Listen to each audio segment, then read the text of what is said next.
அதாவது சில பணம் சில இடங்களிலே செல்லும், சில இடங்களிலே செல்லாது.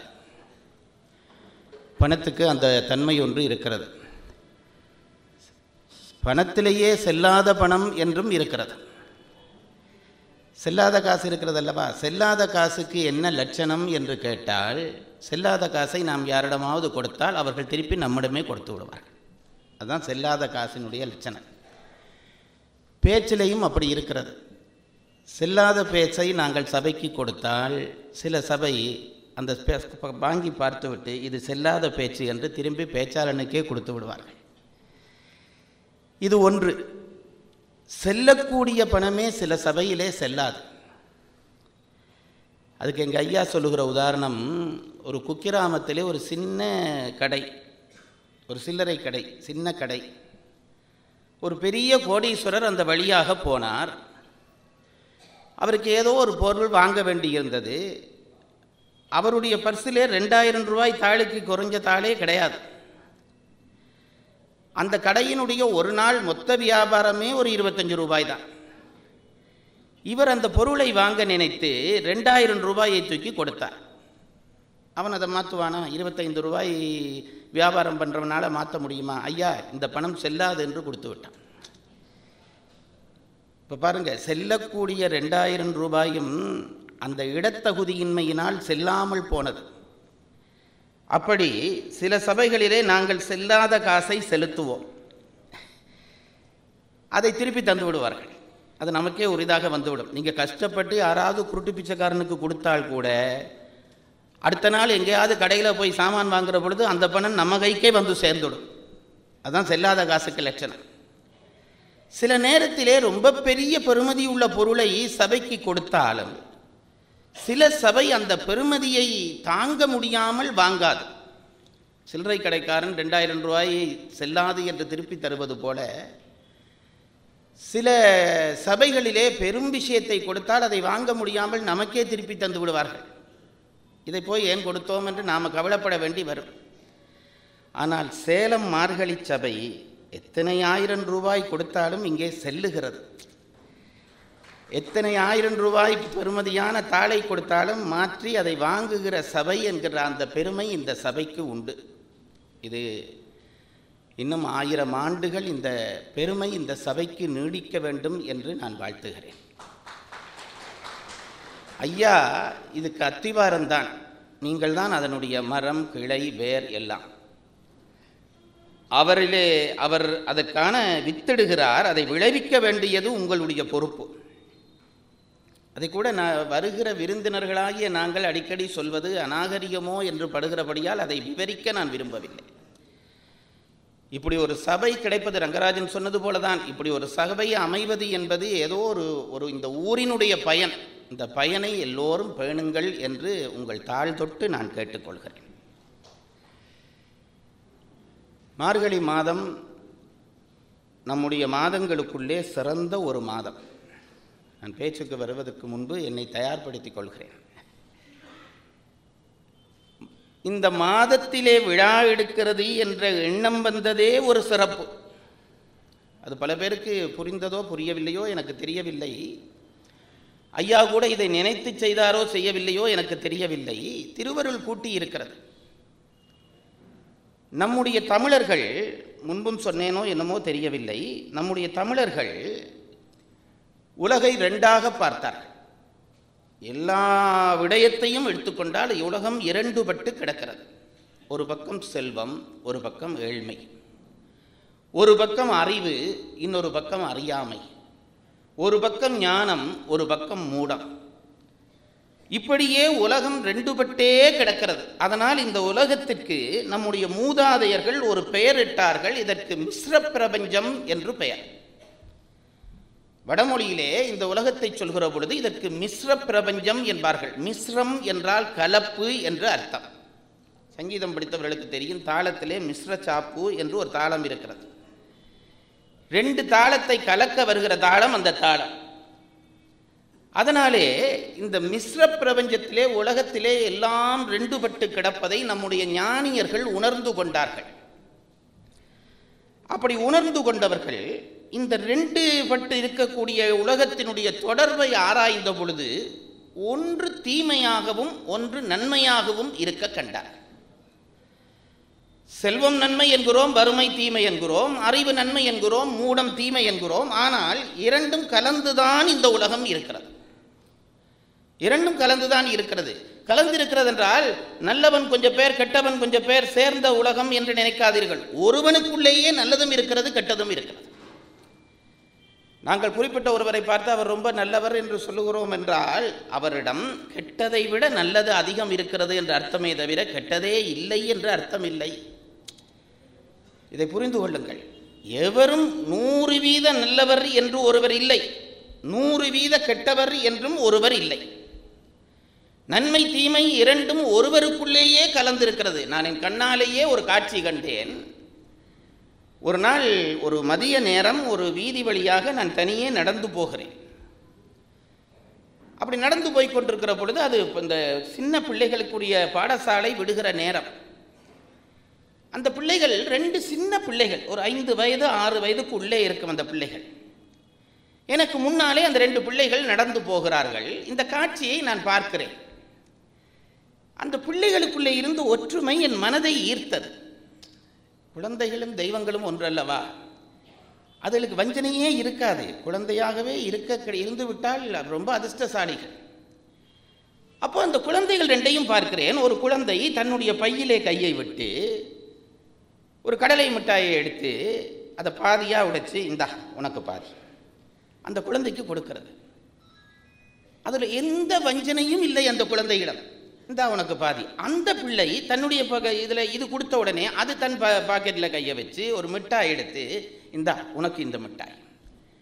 இந்த அன்பு பரிமாற்றத்தை பார்த்து நான் ரொம்ப ரசித்தேன். பெரியவர்கள் ஏன் இப்படி இல்லை என்று நான் நினைத்து கொண்டேன். ஒரு சம்பவம் சொல்லுகிறேன். அப்போ இந்த பிள்ளை அதுக்கு கொடுக்கிறது, அந்த பிள்ளை இப்படியே கொடுக்கிறது. இந்த அன்பு பரிமாற்றத்தோடு அந்த குழந்தைகள் நடக்கிறதை பார்த்தபடி நான் பின்னாலே நடந்து கொண்டிருக்கிறேன்.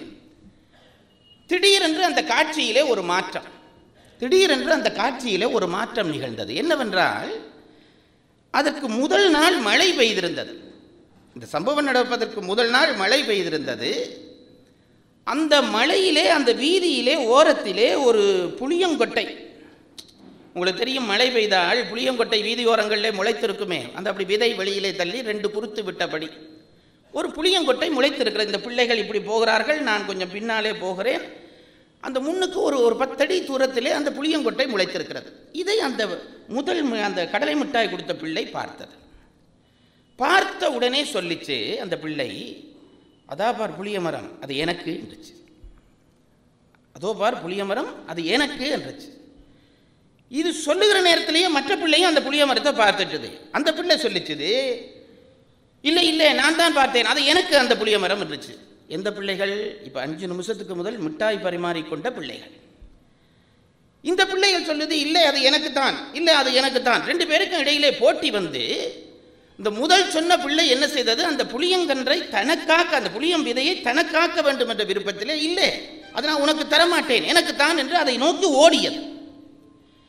இது ஓடத் தொடங்கினோடனே மற்ற பிள்ளைக்கு போட்டி, அது இல்லை அது எனக்கு தான் என்று அதுவும் ஓடியது. 2ம் போட்டி போட்டு ஓடுகிறார்கள் அந்த புளியங்கொட்டையை நோக்கி. முளைத்து ஒன்றும் இல்லாத விஷயம். அந்த எனக்கு என்று சொன்ன உடனே அதற்குள்ளே எனக்கு என்ற எண்ணம் வந்து விட்டது. 2ம் போட்டி போட்டு ஓடுகிறார்கள். கிட்டே போய்விட்டார்கள். கிட்டே போயின உடனே அந்த 2வது உரிமை கொண்டாடிய பிள்ளை முன்னே ஓடிவிட்டது. மற்ற பிள்ளை கொஞ்சம் என்னுடைய சைஸ், அதுக்கு ஓட முடியல. அதுதான் முதல் கண்டது. 2வது கண்ட பிள்ளை அந்த புளியங்கொட்டைக்கு கிட்ட போயிட்டது.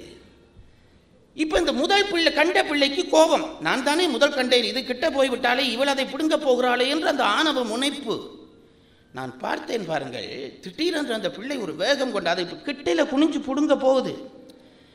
இது என்ன பண்ணிச்சுது? தனக்கு கிடைக்காது என்று தெரிந்த உடனே ஒரு ஜம்ப் பண்ணி ஒரு பாய்ஞ்சு அந்த புளியங்கொட்டையில் நேராக விழுந்து மிதிச்சு இப்படி நசிச்சிட்டது. நான் கொஞ்ச நேரம் உண்மையிலே பிரமித்து போனேன். 5 நிமிஷத்துக்கு முதல் உனக்கு முட்டாய் என்று இந்த பிள்ளை கொடுக்கிறது, உனக்கு முட்டாய் என்று அந்த பிள்ளை கொடுக்கிறது, தெய்வத்தன்மையோடு போகிறார்கள். 5 நிமிஷத்திலே இது எனக்கு என்று ஒரு பிள்ளை சொல்லுகிறது, இல்லை உனக்கு என்று சொல்கிறது. அது பிடுங்க போகிறது. அது பிடுங்குவதற்கு முதல் தனக்காக்க வேண்டும், தனக்கு கிடைக்காவிட்டாலும் பரவாயில்லை, அந்த பிள்ளைக்கு கிடைக்கக்கூடாது என்ற உணர்விலே பாய்ந்து அந்த புளியங்கொட்டையை நசித்து துவம்சம் பண்ணியது அந்த பிள்ளை. அதுக்கு அடுத்து நடந்த காட்சி தான் ரொம்ப சுவையான காட்சி. நான் இதை தூரத்திலிருந்து பார்த்து கொண்டே வருகிறேன். இப்போது இந்த முதல் ஓடிய பிள்ளைக்கு அந்த புளியங்கன்று கிடைக்கல, இது நசிச்சுட்டுது. இது என்ன பண்ணிச்சு? உடனே அந்த மற்ற பிள்ளையை பார்த்து, ஓஹோ புளியங்கொட்டையை நசிச்சிட்டியா, நாளைக்கு பார் உன் காலில் புளிய மரம் முளைக்குதா இல்லையா என்று இந்த பிள்ளை அந்த மற்ற பிள்ளையை மிரட்டுது. நீங்கள் சொன்னால் நம்ப மாட்டீங்க, இது மிரட்டுது. அந்த பிள்ளை காலை பார்த்து புளியங்கொட்டை முளைக்குதான்னு பார்த்து அது நடுங்குது. இப்போ பாருங்க, இந்த 5 வயசிலே புளியங்கொட்டை உன் காலிலே முளைக்கும் என்று சொல்லி இதை மிரட்டலாம் என்ற அறிவு ஒரு குழந்தைக்குள்ளே, அதை நம்பி ஏமாறுகிற அறிவோடு இன்னொரு குழந்தை, 2 பேரும் அன்பினுடைய உருவமாக வந்தவர்கள் இப்ப அசுரத்தன்மையோடு நிற்கிறார்கள். நான் நினைத்தேன், மிஸ்ர பிரபஞ்சம் என்ற பெயர் சரிதான். இந்த உலகம் ஒவ்வொருவருக்குள்ளும் இந்த 2ம் இருக்கிறது. அதான் சினிமா படம் ஒன்றில் கமலஹாசன் சொன்னார், இப்போ மிருகம் பாதி மனிதம் பாதி ஏதோ ஒன்று சொன்னார்களே, அப்படித்தான். இந்த 2 பட்ட உலகத்திற்குள்ளே ஒன்று இருள் ஒன்று ஒளி, அதை தெரிந்து கொள்ளுங்கள். இந்த 2 பட்ட உலகத்திலே ஒன்று இருள் ஒன்று ஒளி. நல்லவை எல்லாம் ஒளி, தீயவை எல்லாம் இருள்.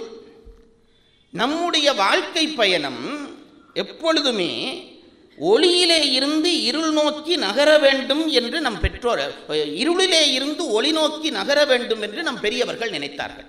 2ஐயும் தவிர்க்க முடியாது, 2ம் இருக்கத்தான் போகிறது. அதனால்தான் ஒரு நாள் என்று எடுத்துக்கொள்ளுகிற பொழுது பாதியை இருள் பாதியை ஒளியாக சேர்த்து ஒரு நாளை உண்டாக்கினார்கள். இப்போ பாருங்க, நான் கேட்கிறேன், ஒரு பகல் பொழுதை மட்டும் ஒரு நாள் என்று சொல்லக்கூடாதா? இது ஒரு நாள், இருள் ஒரு நாள், ஒரு பகல் ஒரு நாள் வைக்கக்கூடாதா? இல்லை, பகலும் இருளும் சேர்ந்த ஒரு பகுதி தான் ஒரு நாள். இன்பமும் துன்பமும் சேர்ந்தது தான் ஒரு வாழ்க்கை. இதை புரிந்து கொள்ளுங்கள். அப்போ ஒரு நாள் என்றால் ஒளி இருள் இது 2ம் சேர்ந்தது. பிறகு ஒரு வாரம் என்று அடிக்கினார்கள். வாரம் என்று அடிக்கினா எங்கே ஆரம்பிக்குது வாரம்? ஞாயிற்றுக்கிழமையிலே தொடங்கி சனிக்கிழமையிலே வாரம் முடிகிறது. இப்போ கலண்டரில் திங்கக்கிழமையிலேயே தொடங்குறான் என்ற அந்த வெள்ளைக்காரனுடைய லீவு முறைக்கு. ஆனால் அவன் கூட சண்டே மண்டே என்று தான் சொல்லுகிறான். சண்டே மண்டேன்னு தான் ஆரம்பிக்கிறான். அதாவது ஞாயிற்றுக்கிழமை, கிழமை என்ற சொல்லுக்கு தமிழிலே உரிமை என்று அர்த்தம். அதனால்தான் முருகனை குறிஞ்சி கிழவன் என்றார்கள். கிழவன் என்றால் மலைக்கு உரியவன் என்று அர்த்தம். அப்போ கிழமை என்ற சொல்லுக்கு உரிமை. ஞாயிற்றுக்கிழமை, ஞாயிறு என்றால் சூரியன், கிழமை என்றால் உரிமை. சூரியனுக்கு உரிய நாள் ஞாயிற்றுக்கிழமை. திங்கள் என்றால் சந்திரன், கிழமை என்றால் உரிமை. சந்திரனுக்கு உரிய நாள் திங்கட்கிழமை. அதுபோல செவ்வாய்க்கிழமை, புதன்கிழமை, வியாழக்கிழமை அந்தந்த கிரகத்துக்கு உரிய கிழமைகள். இப்போ இந்த கிழமைகளை அடுக்கின ஒழுங்கை கூட பாருங்கள். முதல் நாள் ஞாயிற்றுக்கிழமை, ஒளி நாள். அதில் இருந்து மெல்ல மெல்ல தேய்ந்து தேய்ந்து கடைசி நாள் சனிக்கிழமை, இருள் நாள். அதனால்தான் சனிக்கிழமையிலே நல்ல காரியங்கள் செய்வதில்லை என்று ஒரு முறை நமக்குடைய மரபாக பதிவாகி இருக்கிறது. அப்போ ஒரு வாரம் என்று அடுக்குகிற பொழுது ஒளியிலே இருந்து இருள். அதனால்தான் சனிக்கிழமையிலே சனி நீராடு என்று அவ்வைக்கிழவி சொல்லிவிட்டு போனாள். இருள் தொடக்கு, அழுக்கு எல்லாமே தொடக்குத்தானே, இருள் தொடக்கு. அந்த தொடக்கு நீங்குகிற பொழுது குளித்து சுத்தப்படுத்திக் கொள்வது முறைமை. அதனால் காலையிலே எழுந்தவுடன் ஏன் குளிக்கிறோம் என்றால் இருள் என்கின்ற தொடக்கு பற்றி இருக்கிறது. காலையிலே எழுந்தவுடனே குளிக்க வேண்டும். உடலிலே உயிரிலே உற்சாகம் ஏற்படும். சில பேர் இதெல்லாம் என்ன பழக்கம், தீபாவளி குளிச்சா போதாதா என்று கேட்குறான். அவன் வருஷம் குளிக்கிறது சொல்றதே பெரிய காரியம். அப்போ ஒரு வாரம் அப்படி எடுக்கப்பட்டிருக்கிறது. மாதம் எப்படி என்று கேட்டால் பட்சமாக 2ஆக பிரித்திருக்கிறார்கள். பூர்வபட்சம், அபரபட்சம். அது சந்திரனை வைத்து அழைப்பது. மாதம் என்பது திங்கள் என்று சொல். திங்கள் என்பது சந்திரனுடைய நடைமுறையை கொண்டு இயங்குகிற ஒரு பகுதி. அப்போ திங்களை எப்படி பிரித்தார்கள் என்றால், சந்திரன் 15 நாள் வளரும், 15 நாள் தேயும். வளருகிற பொழுது வளர்புரை, தேய்கிற பொழுது தேய்புரை. வளர்கிற பகுதி பூர்வபட்சம், தேய்கிற பகுதி அபரபட்சம். அப்போ இதுவும் ஒளியும் இருளும் தான் ஒரு மாதம். இதுவரைக்கும் நமக்கு தெரியும். வருஷத்தையும் அப்படி பிரித்தார்கள் நம் பெரியவர்கள். வருஷத்தையும் பிரித்தார்கள். வருஷத்தை பிரிக்கிற பொழுது எப்படி பிரித்தார்கள் என்றால், உத்தராயணம் தட்சணாயனம் என்று பிரித்தார்கள். வருஷத்திலேயும் ஒளிக்காலம் பாதி, இருள் காலம் பாதி. பல பேருக்கு இது தெரிவதே இல்லை. ஒளிக்காலம் 6 மாதம், இருள் காலம் 6 மாதம். தையிலே தொடங்கி 6 மாதங்கள் ஒளிக்காலம், தையிலே ஒளி பிறக்கிறது. ஆடியிலே தொடங்கி மார்கழி வரைக்கும் இருள் காலம்.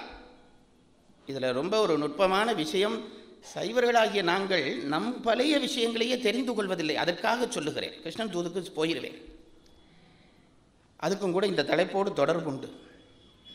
இப்போ ஒளிக்காலம் என்று சொல்கிறோமே, உத்தராயணம் சூரிய, அது அந்த வருஷத்திலே சூரியன் ஒளி நோக்கி தெற்கு நோக்கி நகர்ந்து ஒளி பெறுகிறது.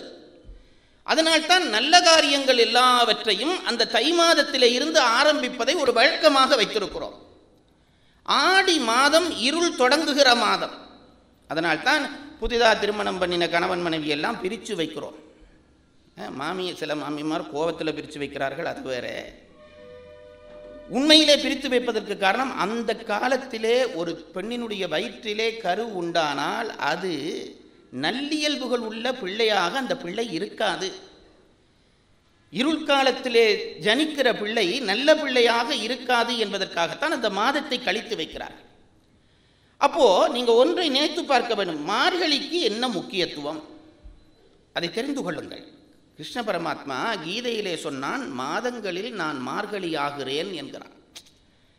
மார்கழி பெருவிழா வர்றதுக்கு இதெல்லாம் ஒரு காரணம் பாருங்க.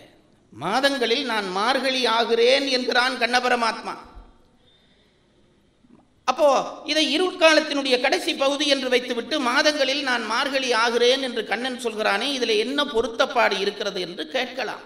சில பேர் மார்கழி மாதத்தை பீடை மாதம் என்றே சொல்கிறார்கள். தப்பு. அது வழிபாட்டுக்குரிய மாதம் என்றபடியால் அந்த மாதங்களிலே வேறு விசேஷங்களை விலத்தி வைக்க வேண்டும் என்று நம் மூதாதையர்கள் விலத்தி வைத்தார்கள். அதை வைத்துக்கொண்டு சில பேர் மார்கழி மாதத்தை பீடை மாதம் என்கிறார்கள். அது பெரிய தவறு. நான் எப்பவும் சொல்லுகிறேன் பாருங்க, இந்த காலை மதியம் மாலை இரவு இருக்கிறதல்லவா, இந்த 3 பொழுது நாளாக சொல்வார்கள், நான் 3ஆக சொல்லுகிறேன். காலை பொழுது சாத்விக குணத்துக்குரியது, மதிய பொழுது காலை பொழுது சாத்விக குணத்துக்குரியது, நல்லியல்புகள் எல்லாம் தோன்றுகிற குணம் அங்கேதான் இருக்கும். மதிய பொழுது ராஜச குணத்துக்குரியது, உற்சாகமாக செயல்படுகிற ஆற்றல் எல்லாம் அந்த குணத்திலே தங்கி இருக்கும். மாலை பொழுது தாமச குணத்துக்குரியது, தீய குணங்கள் எல்லாம் அங்கதான் ஆரம்பமாகும். காமம் பொய் களவு எல்லாம் ஆரம்பமாகிற நேரம் அந்த மாலை பொழுது. எப்பவும் சொல்றோம் பாருங்க, இந்த காலை பொழுதிலே சாத்வீகம் இருக்கிறதல்லவா, பிறகு மத்தியானத்திலே ராஜசம் இருக்கிறதல்லவா, இந்த 2 பொழுதும் சந்திக்கிறதாகிய ஒரு பொழுது வரும். சாத்வீகம் தொடங்கி இன்றைக்கு கிட்டத்தட்ட ஒரு வகுப்பெடுக்கிற மாதிரி இதை நடத்துகிறேன். சிரித்து கேட்க நிறைய பேர் வருவார்கள், நீங்கள் கேளுங்க. இது கொஞ்சம் நான் கொஞ்சம் உங்கள் புத்தியை எனக்காக தானம் செய்து இதை கேட்க வேண்டும் என்று கேட்டுக்கொள்கிறேன். இன்னும் இன்றைக்கு இந்த ஆள் வந்த உடனே வகுப்பு மாதிரி ஆரம்பித்து நம்ம அறுக்க போகிறான் போல இருக்கே, ஒரு கொஞ்சம் நேரம்தான், அதுக்கு பிறகு காவியத்துக்குள்ளே போகிறேன். இந்த சாத்வீக குணத்திலே தொடங்கி ராஜச குணம் 2ம் சந்திப்பதாகிய ஒரு பொழுது வரும். அதுபோல ராஜச குணமும் தாமச குணமும் சந்திப்பதாகிய ஒரு பொழுது வரும். நான் எப்பொழுதும் சொல்லுகிறேன், இருளிலே இருந்து ஒளியை நோக்கி நகர்ந்து கொண்டிருக்கிறோம் என்று சொன்னோம் அல்லவா, அல்லது ஒளியிலே இருந்து இருளை நோக்கி நகர்கிறோம். இந்த ஒளியும் இருளும் சந்திக்கிற இடங்களாகி அந்த இடங்களிலே மனம் புத்தி எல்லாம் குழப்பமுறும். அதனாலே அந்த நேரத்திலே வழிபாடு செய்ய வேண்டும் என்பது சட்டம். அதனால்தான் பழைய காலத்திலே அந்தணர்களுக்கு அதை விதியாக வகுத்து வைத்தார்கள். என்ன சொன்னார்கள்? சந்தியா வந்தனம் செய். சந்தியா வந்தனம் என்றால் என்ன அர்த்தம் என்றால், 2 பொழுதுகள் சந்திக்கிற காலத்திலே செய்கிற வணக்கம். சந்தியா வந்தனம் என்றால் சந்திக்க பொழுது செய்கிற வணக்கம். இப்பொழுது அந்த வணக்கம் பல பேர் சந்தியா வந்தனம். இப்பொழுது நான் சொல்றது உங்களுக்கு புரிகிறதா? பல பேர் இப்போ அது சந்தியா வந்தனம், யாரும் அது பண்ணுறதே கிடையாது. இந்த 2 பொழுதுகளும் சந்திக்கிற பொழுது மனதிலே குழப்பமுறும். நான் சொல்லுகிறேன், இன்றைக்கு மேற்கு நாட்டு அறிஞர்களே அதை ஒத்துக்கொள்கிறார்கள். பொழுது புலர்கிற பொழுது மன அழுத்தம் உள்ளவர்கள் அல்லது மனதிலே சோர்வு உள்ளவர்கள் அந்த பொழுதை தெய்வ நம்பிக்கையோடு கடக்கும்படி சொல்கிறார்கள். ஏனென்றால் மனக்குழப்பம் மிகும். அதனால்தான் காலை சந்தியிலே ஒரு தரம் வழிபாடு செய், மத்தியான சந்தியிலே ஒரு தரம் வழிபாடு செய், இரவு சந்தியிலே ஒரு நேரம் வழிபாடு செய். இந்த வழிபாடெல்லாம் எப்படி எப்படி செய்ய வேண்டும் என்றெல்லாம் நம் மூதாதையர்கள் நூல்களிலே சொல்லி வைத்திருக்கிறார்கள். நாங்கள் படிப்பதில்லை என்று பிரமாணத்தோடு வாழ்கிறோம். இதிலே ஒரு நுட்பம் மட்டும் சொல்லிவிட்டு விடுகிறேன். இப்போ காலையிலே ஒரு சந்தி வருகிறது. இந்த சந்தியிலே இருக்கிற நுட்பம் என்னவென்று கேட்டால், அந்த சந்தியிலேயும் இருளும் ஒளியும் கலக்கிறது. ஆனால் என்ன நுட்பம் என்று கேட்டால், காலை சந்தியிலே இருள் மங்கி ஒளி அதிகரிக்க தொடங்குகிற சந்தி அந்த சந்தி. எல்லா சந்தியும் ஒரு சந்தி அல்ல. காலை பொழுதில் என்ன நடக்கிறது? இருள் குறைந்து ஒளி பிரகாசிக்க தொடங்குகிற சந்தி. நான் 2 சந்தியை மட்டும் வச்சு சொல்லுகிறேன். மாலை சந்தியிலே ஒளி குன்றி இரவு மிகுகிற சந்தி. இப்ப பாருங்க, சந்தி என்று சொன்னாலும் கூட 2 சந்திக்கும் வித்தியாசம் இருக்குது. இங்கே இருள் குறைந்து ஒளி தொடங்கும், அங்கே ஒளி குறைந்து இருள் தொடங்கும். இப்ப நான் கேட்கிறேன், ஒளி நல்லது இருள் கெட்டது என்று சொன்னேன் அல்லவா? அப்போ காலை பொழுதிலே என்னாகிறது என்று கேட்டால், ஒளி மிகுந்து இருள் கொன்றுகிறது என்றால் அந்த சந்தி மிக உயர்ந்த சந்தியாக இருக்கும். இருள் தேய்ந்து ஒளி தொடங்குகிற சந்தி. அதனால்தான் காலை எழுந்தவுடன் படிப்பு என்று பாரதியார் சொன்னார். காலை எழுந்தவுடன் வழிபாடு, காலையிலே நல்லியல்புகளை எல்லாம் உண்டாக்குவதற்கு காரணம் மிக உயர்ந்த சாத்வீகம் எழுகிற சந்தி அது. மாலையும் இருளும் ஒளியும் கலக்கிறது. ஆனால் அது எப்படி கலக்கிறது என்று கேட்டால், ஒளி குன்றி இருள் தொடங்குகிறது. ஆகவே அறிவு நன்மை குன்றி இருள் தொடங்குகிற காலம். ஆகவே இந்த 2 சந்தியிலே காலை சந்தி என்பது மிக உயர்ந்த நல்விஷயங்கள் அத்தனைக்கும் உரிய சந்தி. இதை புரிந்து கொள்ளுங்கள். இனி வருஷத்துக்கு வருவீர்களானால், தையிலே தொடங்கி ஆடி வரை இருள் ஒளி பிறக்கிறது என்று சொன்னேன். ஆடியிலே இருந்து மார்கழி வரை ஒளி பிறக்கிறது என்று இருள் பிறக்கிறது என்று சொல்லுகிறேன். இப்போ பாருங்க, அந்த ஆடி சந்தி இருக்கிறதே ஒளி குன்றி இருள் தொடங்குகிற சந்தி. மார்கழி சந்தி இருள் குன்றி ஒளி தொடங்குகிற சந்தி. ஆகவே ஒரு காலை பொழுதிலே நாம் வழிபாடு செய்தால் என்ன பயன் கிட்டுமோ, மார்கழி மாதத்திலே நாம் செய்கிற வழிபாடுகள் அதே அளவு பயனை ஒரு வருஷம் பூராகவும் தரும். இருளை இழக்கச் செய்து ஒளி கிளம்புகிற அந்த சந்தி பொழுதின் பயனை ஒரு காலை பொழுதிலே அந்த நாளுக்குரிய பயனை அடைவோம். மார்கழி மாதம் செய்தால் அந்த வருஷம் முழுவதுக்குமான பயன் பெறுவோம். அந்த உண்மையை உணர்ந்து கொண்டுதான் இந்த மார்கழி திருவிழாவை அமைத்திருக்கிறார்கள். தனித்தனி வழிபாடு செய்கிறோமோ இல்லையோ, ஒரு மாதம் பூராகவும் நல்லவற்றை கேட்டு சாத்வீகத்தை மிளிரச் செய்கிற இந்த விழா 100 ஆண்டு காலம் நிலைக்க வேண்டும் என்று பிரார்த்திக்கிறேன், வாழ்த்துகிறேன், வணங்குகிறேன். இனி கிருஷ்ணன் தூது என்ற பகுதிக்குள்ளே போக வேண்டும். நம்முடைய பெரியவர்கள், நான் நேற்று சொன்னேன், பாரதம் ராமாயணம் என்கின்ற 2ம் தான் இன்றைக்கு நமக்கு கிடைத்திருக்கிற கைவிளக்குகள். கலி என்ற இருள் சூழ்ந்து கொண்டிருக்கிற பொழுது நாம் அதில் இருந்து தப்ப வேண்டுமானால், நம் குழந்தைகளை தப்ப வைக்க வேண்டுமானால், பாரதம் ராமாயணம் 1000 தரமும் கேளுங்கள், ஒன்றும் நஷ்டமில்லை. திரும்ப திரும்ப சொல்ல சொல்ல சொல்ல நல்லவற்றை சொல்ல சொல்ல சொல்ல நல்ல உணர்வுகள் நம் நெஞ்சில் நம்மை அறியாமல் ஊறும். ராமாயணம் தானே, அது போன வருஷம் சொன்னாரே, பாரதம் தானே போன வருஷம் சொன்னாரே என்று ஒதுக்காதீர்கள். நேற்று சாப்பிட்டது தானே இன்றைக்கு யாராவது சாப்பிடாம விடுறீர்களா? நல்லவற்றை ஒவ்வொரு நாளும் உள்வாங்க வேண்டும். உள்வாங்கினால் இந்த கலியினுடைய தீமை நம்மை பதியாமல் காத்து கொள்ளலாம். அதற்காகத்தான் 2 காவியங்களை நம் மூதாதையர்கள் நமக்கு தந்தார்கள். ஒன்று ராமாயணம், ஒன்று பாரதம். அறத்தை எப்படி பிரித்து சொல்லலாம், தர்மத்தை எப்படி பிரித்து சொல்லலாம் என்ற பொழுது நம்முடைய பரிமேலழகர், திருவள்ளுவருக்கு உரை செய்த பரிமேலழகர் சொல்கிறார், அறத்துக்கு 2 கூறு உண்டு, தர்மத்தை 2, எல்லாம் அங்கேயும் மிக்சர பிரபஞ்சம் தான் பாருங்க. தர்மத்துக்கு 2 கூறு உண்டு. ஒரு கூறு விதித்ததை செய்தல், இன்னொரு கூறு விலக்கியவற்றை ஒழித்தல். இவ்வளவுதான் தர்மம். தர்மத்தை ஒரே வார்த்தையிலே சொல் என்று நீங்கள் கேட்பீர்களானால், திருவள்ளுவர் போன்ற பெரியவர்கள் என்னென்னவற்றை செய்ய சொன்னார்களோ அதை செய்யுங்கள், அதுக்கு 50 புள்ளி. என்னென்னவற்றை செய்யக்கூடாது என்று சொன்னார்களோ அதை செய்யாதீர்கள், 50 புள்ளி. 2ம் பண்ணிட்டியா, 100 புள்ளி உனக்கு தர்மத்திலே. இப்போ இதில் ரொம்ப சந்தோஷமான விஷயம் என்னவென்று கேட்டால், 50 புள்ளி செய்வதற்கு, 50 புள்ளி செய்யாமல் இருப்பதற்கு. ஆகவே நான் சொல்லுகிறேன், ஒன்றும் பண்ணாமல் சும்மா இருந்துட்டாலே தர்மம் வந்துடும். நான் உங்களுக்கு செய்கிறது விளங்குதா? தர்மம் பண்ணுறதுக்கு தானே நான் சொல்கிறேன், செய்கின்றதில் தானே செயல் இருக்கிறது, செய்யாதே என்பதிலே செயல் உண்டா?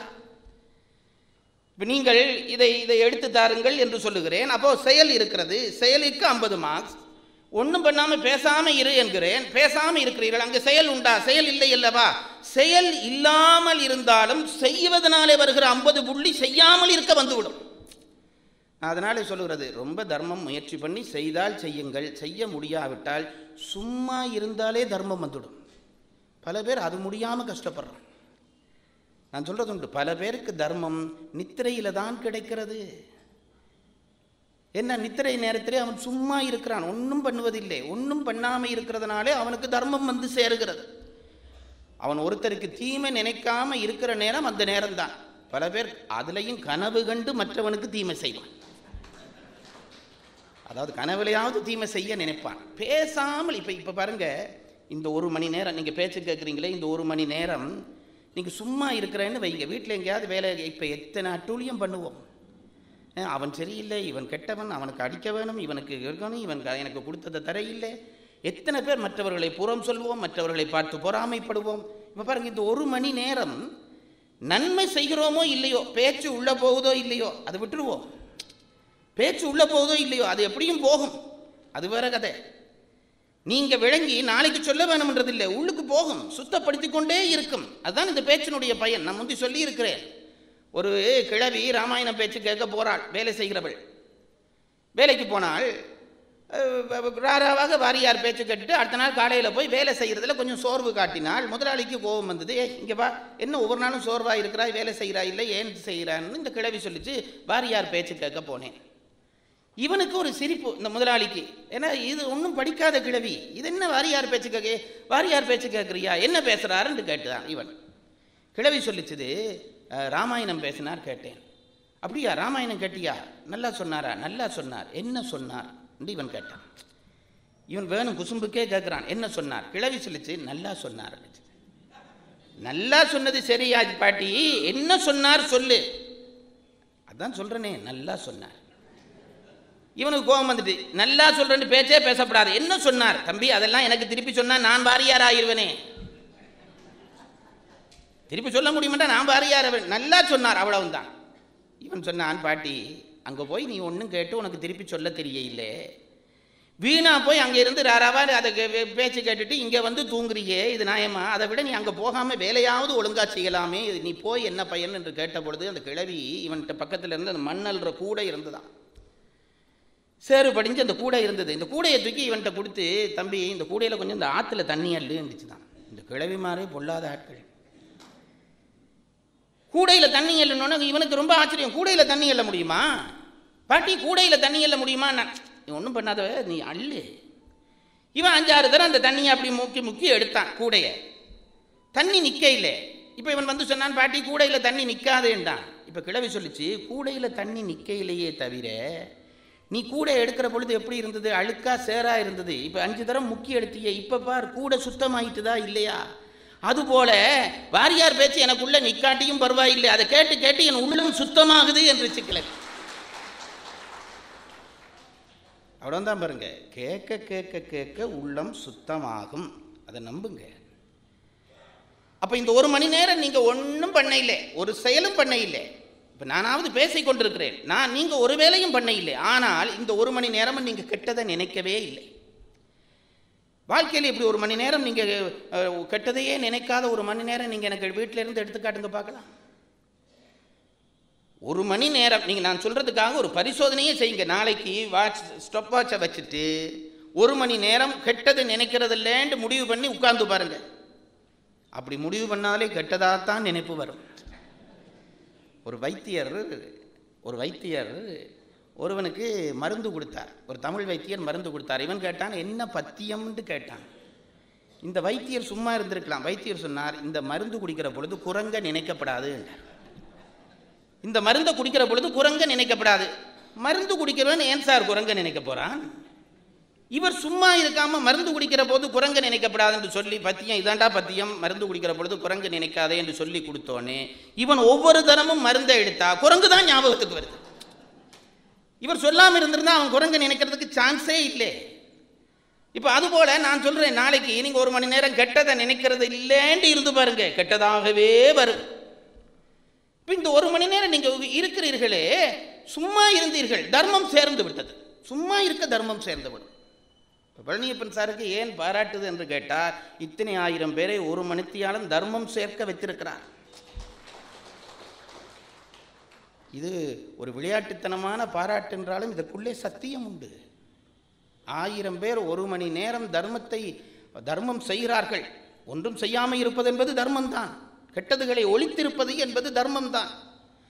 அதனாலே தான் நம் மூதாதையர்கள் தர்மத்திற்கு 2 கூறு. ஒன்று சொன்னதை செய், மற்றது செய்யக்கூடாது என்பதை செய்யாமல் விடு. விதித்தன செய்தல், விலக்கியன ஒழித்தல். தர்மத்துக்கு இந்த 2 கூறு. நம்முடைய மூதாதையர்கள் நினைத்தார்கள், வேதங்களிலே இருந்து அந்த சாரத்தை எடுத்துக்கொண்டு என்ன நினைத்தார்கள்? நல்லதை செய் என்பதற்கு ஒரு இலக்கியம் வேண்டும், கெட்டதை செய்யாதே என்பதற்கு ஒரு இலக்கியம் வேண்டும். ஒன்று நேர்மறை, மற்றது எதிர்மறை. நேர்மறை எதிர்மறை என்றால் என்ன தெரியுமா? நான் சொல்லுகிறேன் பாருங்க. ஒரு பையன் வீட்டில் படிக்கவே இல்லை, 2 வீட்டில் பையன் படிக்க இல்லை. இந்த வீட்டு அப்பா சொல்றார், தம்பி இந்த முறை படித்து நீ பரீட்சையிலே நல்லபடி சித்தி அடைந்தால் உனக்கு நான் ஒரு கார் வாங்கி தருவேன். ஒரு கொஞ்சம் கோடீஸ்வரர், கார் வாங்கி தருவேன். இந்த முறை படித்து நீ பரீட்சையிலே சித்தி அடைந்தால் உனக்கு ஒரு கார் வாங்கி தருவேன். இந்த அப்பா சொல்லுகிறார். அந்த அப்பன் சொல்லுகிறார், இந்த முறை மட்டும் நீ பரீட்சையில் பாஸ் பண்ணாமல் விடு, உனக்கு கோவணம் கட்டி மாடு மேய்க்கத்தான் விடுவேன். இது ஒரு அப்பா. இப்போ நான் கேட்குறேன், இந்த 2 அப்பாவும் சொன்ன செய்தி என்ன? பரீட்சையிலே பாஸ் பண்ண முயற்சி செய். 2 பேரும் சொன்னது அதுதான். கார் வாங்கி தருகிறேன் என்றவர் நேர்மறையாக சொல்லுகிறார், மாடு மேய்க்க விடுகிறேன் என்பவர் எதிர்மறையாக சொல்லுகிறார். இவ்வளவு தான் வித்தியாசம். 2 பேரும் சொன்னது ஒன்றுதான். இப்ப பாருங்க, தர்மத்தை நம் மக்கள் மத்தியிலே கொண்டு செல்ல விரும்பிய நம்முடைய பெரியோர்கள் ராமாயணம் என்ற நேர்முகமாக தர்மத்தை சொன்னார்கள், பாரதம் என்ற எதிர்முகமாகவும் தர்மத்தை சொன்னார்கள். ராமாயணத்தை படித்தா என்ன தெரியுமா செய்ய வேண்டும்? ராமன் செய்தது போல எல்லாம் செய்ய வேண்டும். ராமாயணத்தில் என்னென்ன நடக்குதோ அதெல்லாம் செய்ய வேண்டும். பாரதத்திலே அதில் என்னென்ன செய்யக்கூடாது என்பது பதிவாகி இருக்கிறது, அதை தெரிந்து கொண்டு செய்யாமல் விட வேண்டும். நல்லவற்றை செய்வதற்கு பின்பற்றுவது ராமாயணம், தீயவற்றை செய்யாமல் விடுவதற்கு படிப்பது பாரதம். அதனாலே நம் பெரியவர்கள் எவ்வளவு மூதாதையர்கள் ஆழமாக இருந்திருக்கிறார்கள். ராமாயணத்துக்கு கொடுத்த முக்கியத்துவத்தை பாரதத்துக்கு கொடுக்கவில்லை. என்னை கேட்டால் ராமாயணத்தை விட பாரதம் சுவை மிகுந்த கதை என்பதிலே எந்த ஐயப்பாடும் கிடையாது. பாரத கதையை கேட்கிறவன் அசைய மாட்டான். ஒரு தொடர்ச்சியா பாரத கதை சொன்னால் அந்த ஊரே கேட்கும். எனக்கு அது நல்ல நம்பிக்கை இருக்கிறது. அப்படி கேட்க பண்ணலாம், அவ்வளவு சுவை மிகுந்த கதை. ஆனால் பாரத கதையை ராமாயணத்துக்கு சமமாக்காமல் ராமாயணத்தை உயர்த்தி வைத்து பாரதத்தை அடுத்தபடியில் தான் நம் தமிழ் சமுதாயம் வைத்தது. எங்கள் ஊரில் எல்லாம் ஒரு காலத்தில் ஒரு வழக்கம் இருந்ததுங்க. அது எப்படி சொல்கிறதுன்றே எனக்கு தெரியல. எங்கள் ஊரில் இந்த போயிலை எடுத்து சுருட்டு சுற்றுவார்கள். அந்த காலத்திலே அது எங்கள் ஊர் மண்ணுக்கு போயிலை விளையும். போயிலை எடுத்து சுருட்டு சுற்றுவார். பெரிய ஒரு குடிசை போட்டு அதுக்குள்ளே ஒரு 50 தொழிலாளர்கள் இருந்து இந்த போயிலையை வச்சு நாள் முழுவதும் சுருட்டு, ஒரு ஆள் எத்தனை சுருட்டு சுற்றுவார்கள். அந்த காலத்திலேயே எங்கள் ஊரில் ஒரு வழக்கம் இருந்தது. இப்போ 50 பேர் இருந்து சுற்றினார்களா இருந்தால் ஒரு நாளைக்கு ஒருத்தன் 100 ரூபா உழைப்பான். அத்தனை பேருமா சேர்ந்து ஒருத்தனை உட்கார வச்சு சுருட்டு சுத்த வெறும் பொழுது போகக்கூடாது என்பதற்காக ஒருவனை உட்கார வைத்து ராமாயணத்தை பாரதத்தை படிக்க வைப்பார்கள். ஆளுக்கு ஒரு சுருட்டு கட்டு பணம் அவனுக்கு கொடுத்துருவார்கள். அதனாலே எங்கள் ஊரில் ரொம்ப சாதாரண படிப்பறிவு இல்லாதவனும் ராமாயண கதை அடியிலிருந்து தொடக்கத்திலிருந்து முடிவு வரைக்கும் சொல்லுவான். எப்படி ராமாயணம் தெரிந்தால் சுருட்டு கொட்டில் படித்தோம் என்பான். இப்படி ராமாயணத்தை தர்மத்தை பாரதத்தை போற்றினார்கள். ஆனாலும் ராமாயணத்துக்கு கொடுத்த முக்கியத்துவத்தை பாரதத்துக்கு நம் பெரியவர்கள் கொடுக்கவில்லை. என்ன காரணம் என்று கேட்டால், நல்லதை செய் என்பதிலே இருக்கிற தர்மத்தின் அளவு கூர்மை கெட்டதை செய்யாதே என்று சொல்வதிலே இல்லை. இதை புரிந்து கொள்ளுங்கள். 2மே தர்மம்தான். நல்லதை செய் என்பதிலே இருக்கக்கூடிய தர்ம கூர்மை கெட்டதை செய்யாதே என்று சொல்வதிலே இல்லை. இன்றைக்கு நம் சமுதாயம் கெட்டுப்போனதற்கு காரணம் தர்மத்தை சொல்வதை விட அதர்மத்தை கண்டிப்பதாக வேஷம் போடுவதிலே தான் பல பேர் மெனக்கெடுக்கிறார்கள். எந்த பத்திரிகை திறந்து பாருங்கள், அவனை குத்தி கொன்றான், கணவன் மனைவியை சதக் சதக் சதக் என்று குத்தினான். குத்தினவனுக்கு கொடூரம் இல்லையோ எழுதினவனுக்கு ரொம்ப கொடூரம் இருக்குது.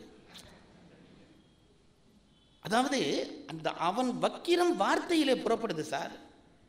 ஒரு பெண்ணை 6 பேர் சேர்ந்து கற்பழித்தார்கள். இந்த செய்தி இதை என்ன போடுறாங்கன்னா, இது பிழைகளை கண்டிக்கிறார்களாம். என்ன தப்பு நடக்குது தெரியுமா? பிழைகளை கண்டிக்கிற பொழுது பிழையையும் சொல்ல வேண்டி இருக்கிறது. பிழையை சொல்லுகிற பொழுது அரைவாசி பேர் அதை கண்டிக்கிற மனநிலையோடு படிக்கிறான், அரைவாசி பேர் அதை ரசிக்கிற மனநிலையோடு படிக்கிறான். இது ஒரு பெரிய கொடுமை. ஊடகங்கள் வளர்ந்து விட்டன என்று நாங்கள் பெருமைப்படுகிறோம். ஆனால் அதில் இருக்கிற துன்பம், நல்லதை சொல்வதை விட கெட்டதை கண்டிப்பதாக கெட்டதையே போட்டு போட்டு போட்டு பார்க்கிறவனுக்கு கெட்டதிலே ஒரு ருசி வந்து விட்டது. இன்றைக்கு ஒரு பெண் கற்பழிக்கப்பட்டால் என்ற செய்தி படிக்கிற பொழுது துன்பத்தோடு படிக்கிறவனை விட அது சொல்லப்படாது. அப்படிதான் இன்றைக்கு மனநிலை வளர்ந்து கொண்டிருக்கிறது. கொலையை படிக்கிற பொழுது என் எதிரி ஒருவன் மனதிலே வருகிறான், இவனை நான் குத்த முடியவில்லையே என்று நினைக்கிறேன். இந்த ருசி வளர்கிறது. அதனாலே நல்லதை செய் என்பதிலே இருக்கக்கூடிய தர்ம கூர்மை கெட்டதை செய்யாதே என்பதிலே இல்லை. ராமாயணம் நல்லதை செய் என்பது, பாரதம் கெட்டதை செய்யாதே என்பது. அதனால் தான் நம் தமிழ் பெரியவர்கள் ராமாயணத்திற்கு கொடுத்த முதலிடத்தை பாரதத்திற்கு கொடுக்கவில்லை. ஏனென்றால் அதை படிக்கிற பொழுது தீமையிலே நம்மை அறியாமல் ஒரு சுவை வந்து விடுமோ என்று பயந்தார்கள். ஆனாலும் கூட அது அறத்தினுடைய ஒரு கூறுதான் என்பதிலே எந்த சந்தேகமும் இல்லை. பாரதம் மிகப்பெரிய வாழ்க்கை சம்பவங்களை உள்ளடக்கிய ஒரு கதை. அடிப்படை அம்சம் உங்களுக்கு தெரியும். அதில் என்ன ரெண்டு, அந்த வேற ஒன்றும் இல்லை பாருங்க, அதில் பல நுட்பங்கள் கதை வடிவிலே சொல்லப்பட்டிருக்கிறது. இன்றைக்கு திருப்ப திருப்ப கதையே பேசுகிறார்களே தவிர அந்த நுட்பங்களை யாரும் பேசுவதில்லை. ராமாயணத்திலே வரக்கூடிய ராமன் சூரிய வம்சத்தை சேர்ந்தவன். பாரதத்திலே வரக்கூடிய மற்றவர்கள் எல்லாரும் சந்திர வம்சத்தை சேர்ந்தவர்கள். சூரியனிலே மறு இல்லை, சந்திரனிலே மறு உண்டு.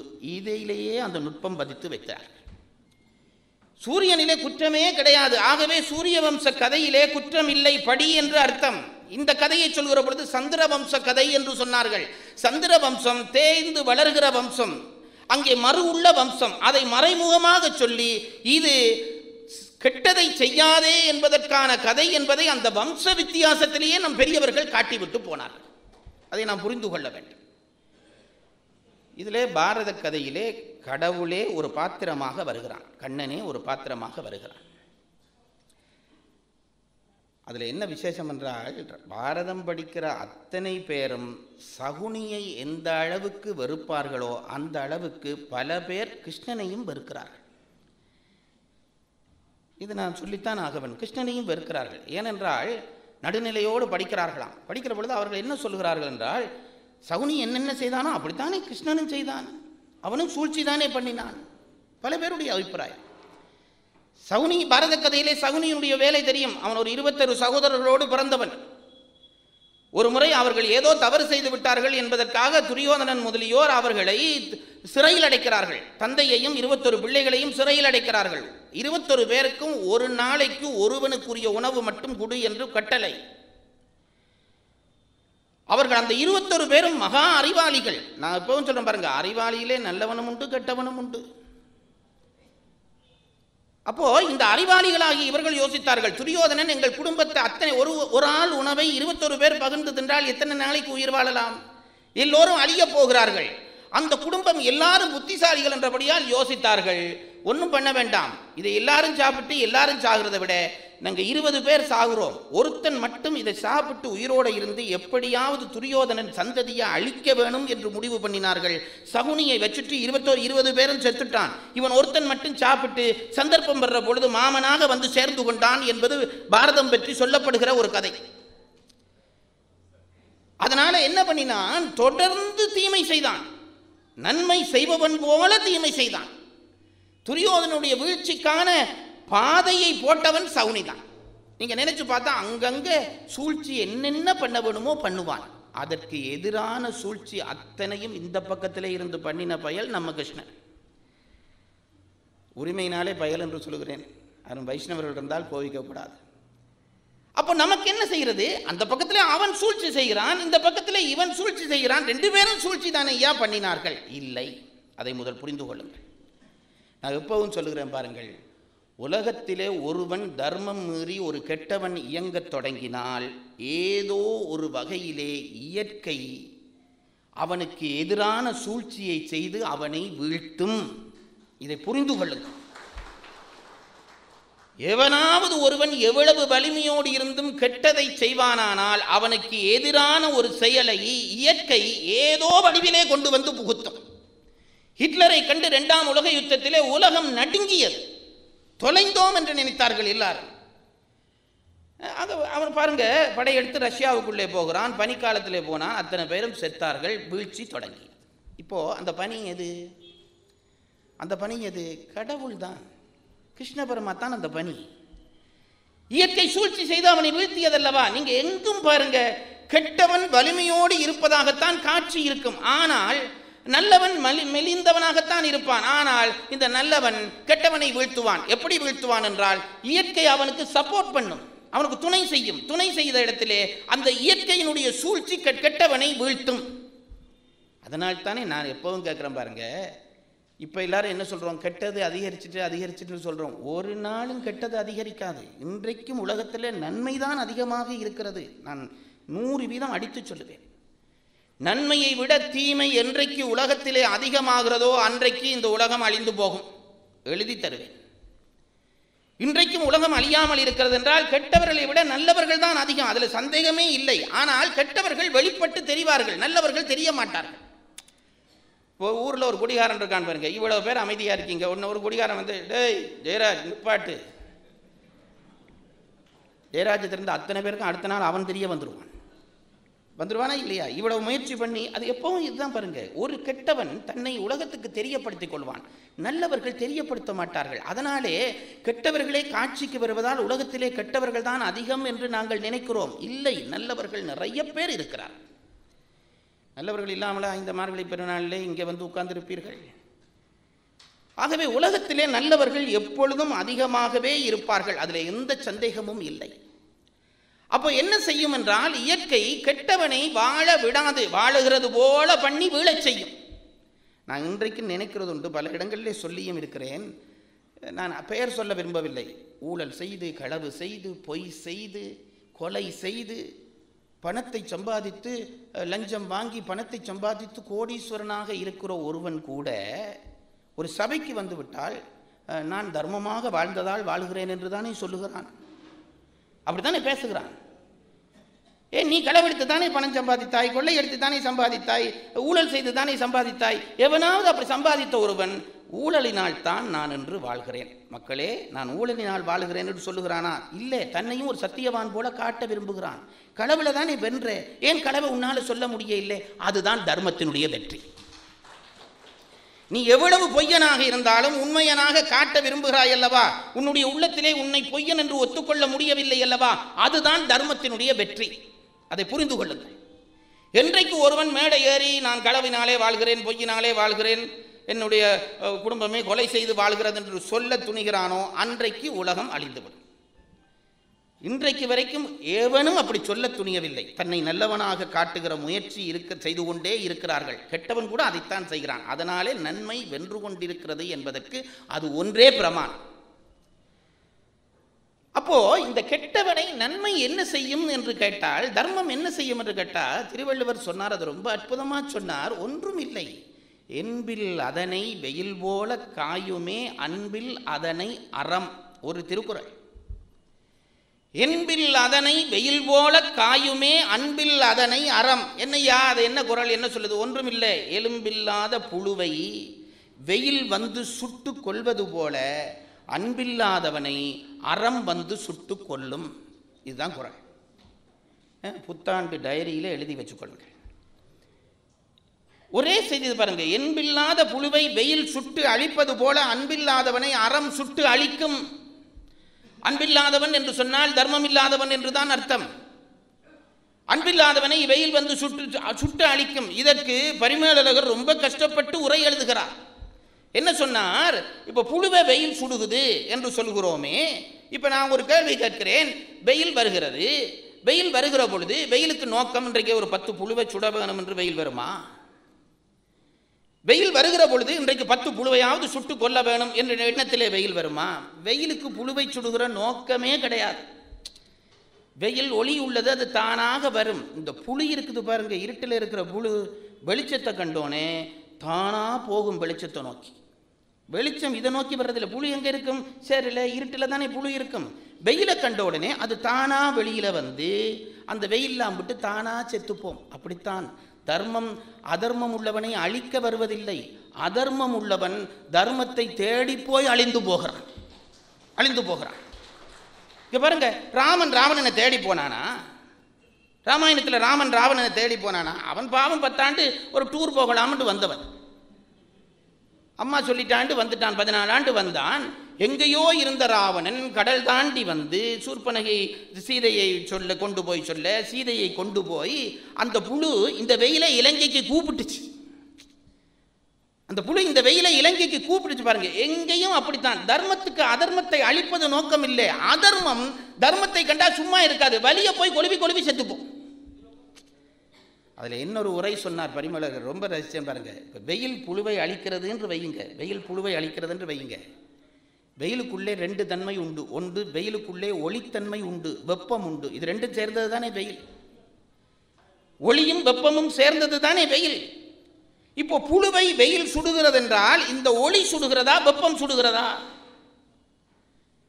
சும்மா உங்களுக்கு ஒரு பரீட்சை. புழுவை வெயில் சுட்டுக் கொள்கிறது என்றால் இந்த வெயிலே 2 இருக்கிறது என்று சொன்ன, வெளிச்சம் இருக்கிறது, சூடு இருக்கிறது. எது புழுவை சுடுகிறது? வெளிச்சம்தான் சுடுவது போல தெரியும். ஆனால் உள்ளே இருக்கிற சூடு தான் புழுவை சுடும். ஆனால் சூடு கண்ணுக்கு தெரியாது, வெளிச்சம் கண்ணுக்கு தெரியும். நாங்கள் என்ன நினைப்போம் தெரியுமோ? இந்த வெளிச்சம் புழுவை சுட்டுட்டு நினைப்போம். வெளிச்சம் சுடுற மாதிரி படுமே தவிர அதற்குள்ளே கண்ணுக்கு தெரியாமல் இருக்கிறதாகிய வெப்பம்தான் சுடும். அதுபோல அதர்மவானை ஏதோ ஒரு சம்பவம் அளிக்கும். நாங்கள் நினைப்போம் அந்த சம்பவம் அளித்து விட்டதென்று. சம்பவம் அளிப்பதில்லை, அதற்குள்ளே நின்று தர்மம் அளிக்கும். எத்தனையோ சாட்சிகள் நம் காலத்திலும் நடந்து கொண்டிருக்கின்றன. எனக்கு அது இங்கே சொல்லலாமா தெரியல. எங்கள் ஊருண்டா துணிவாக சொல்லுவேன்.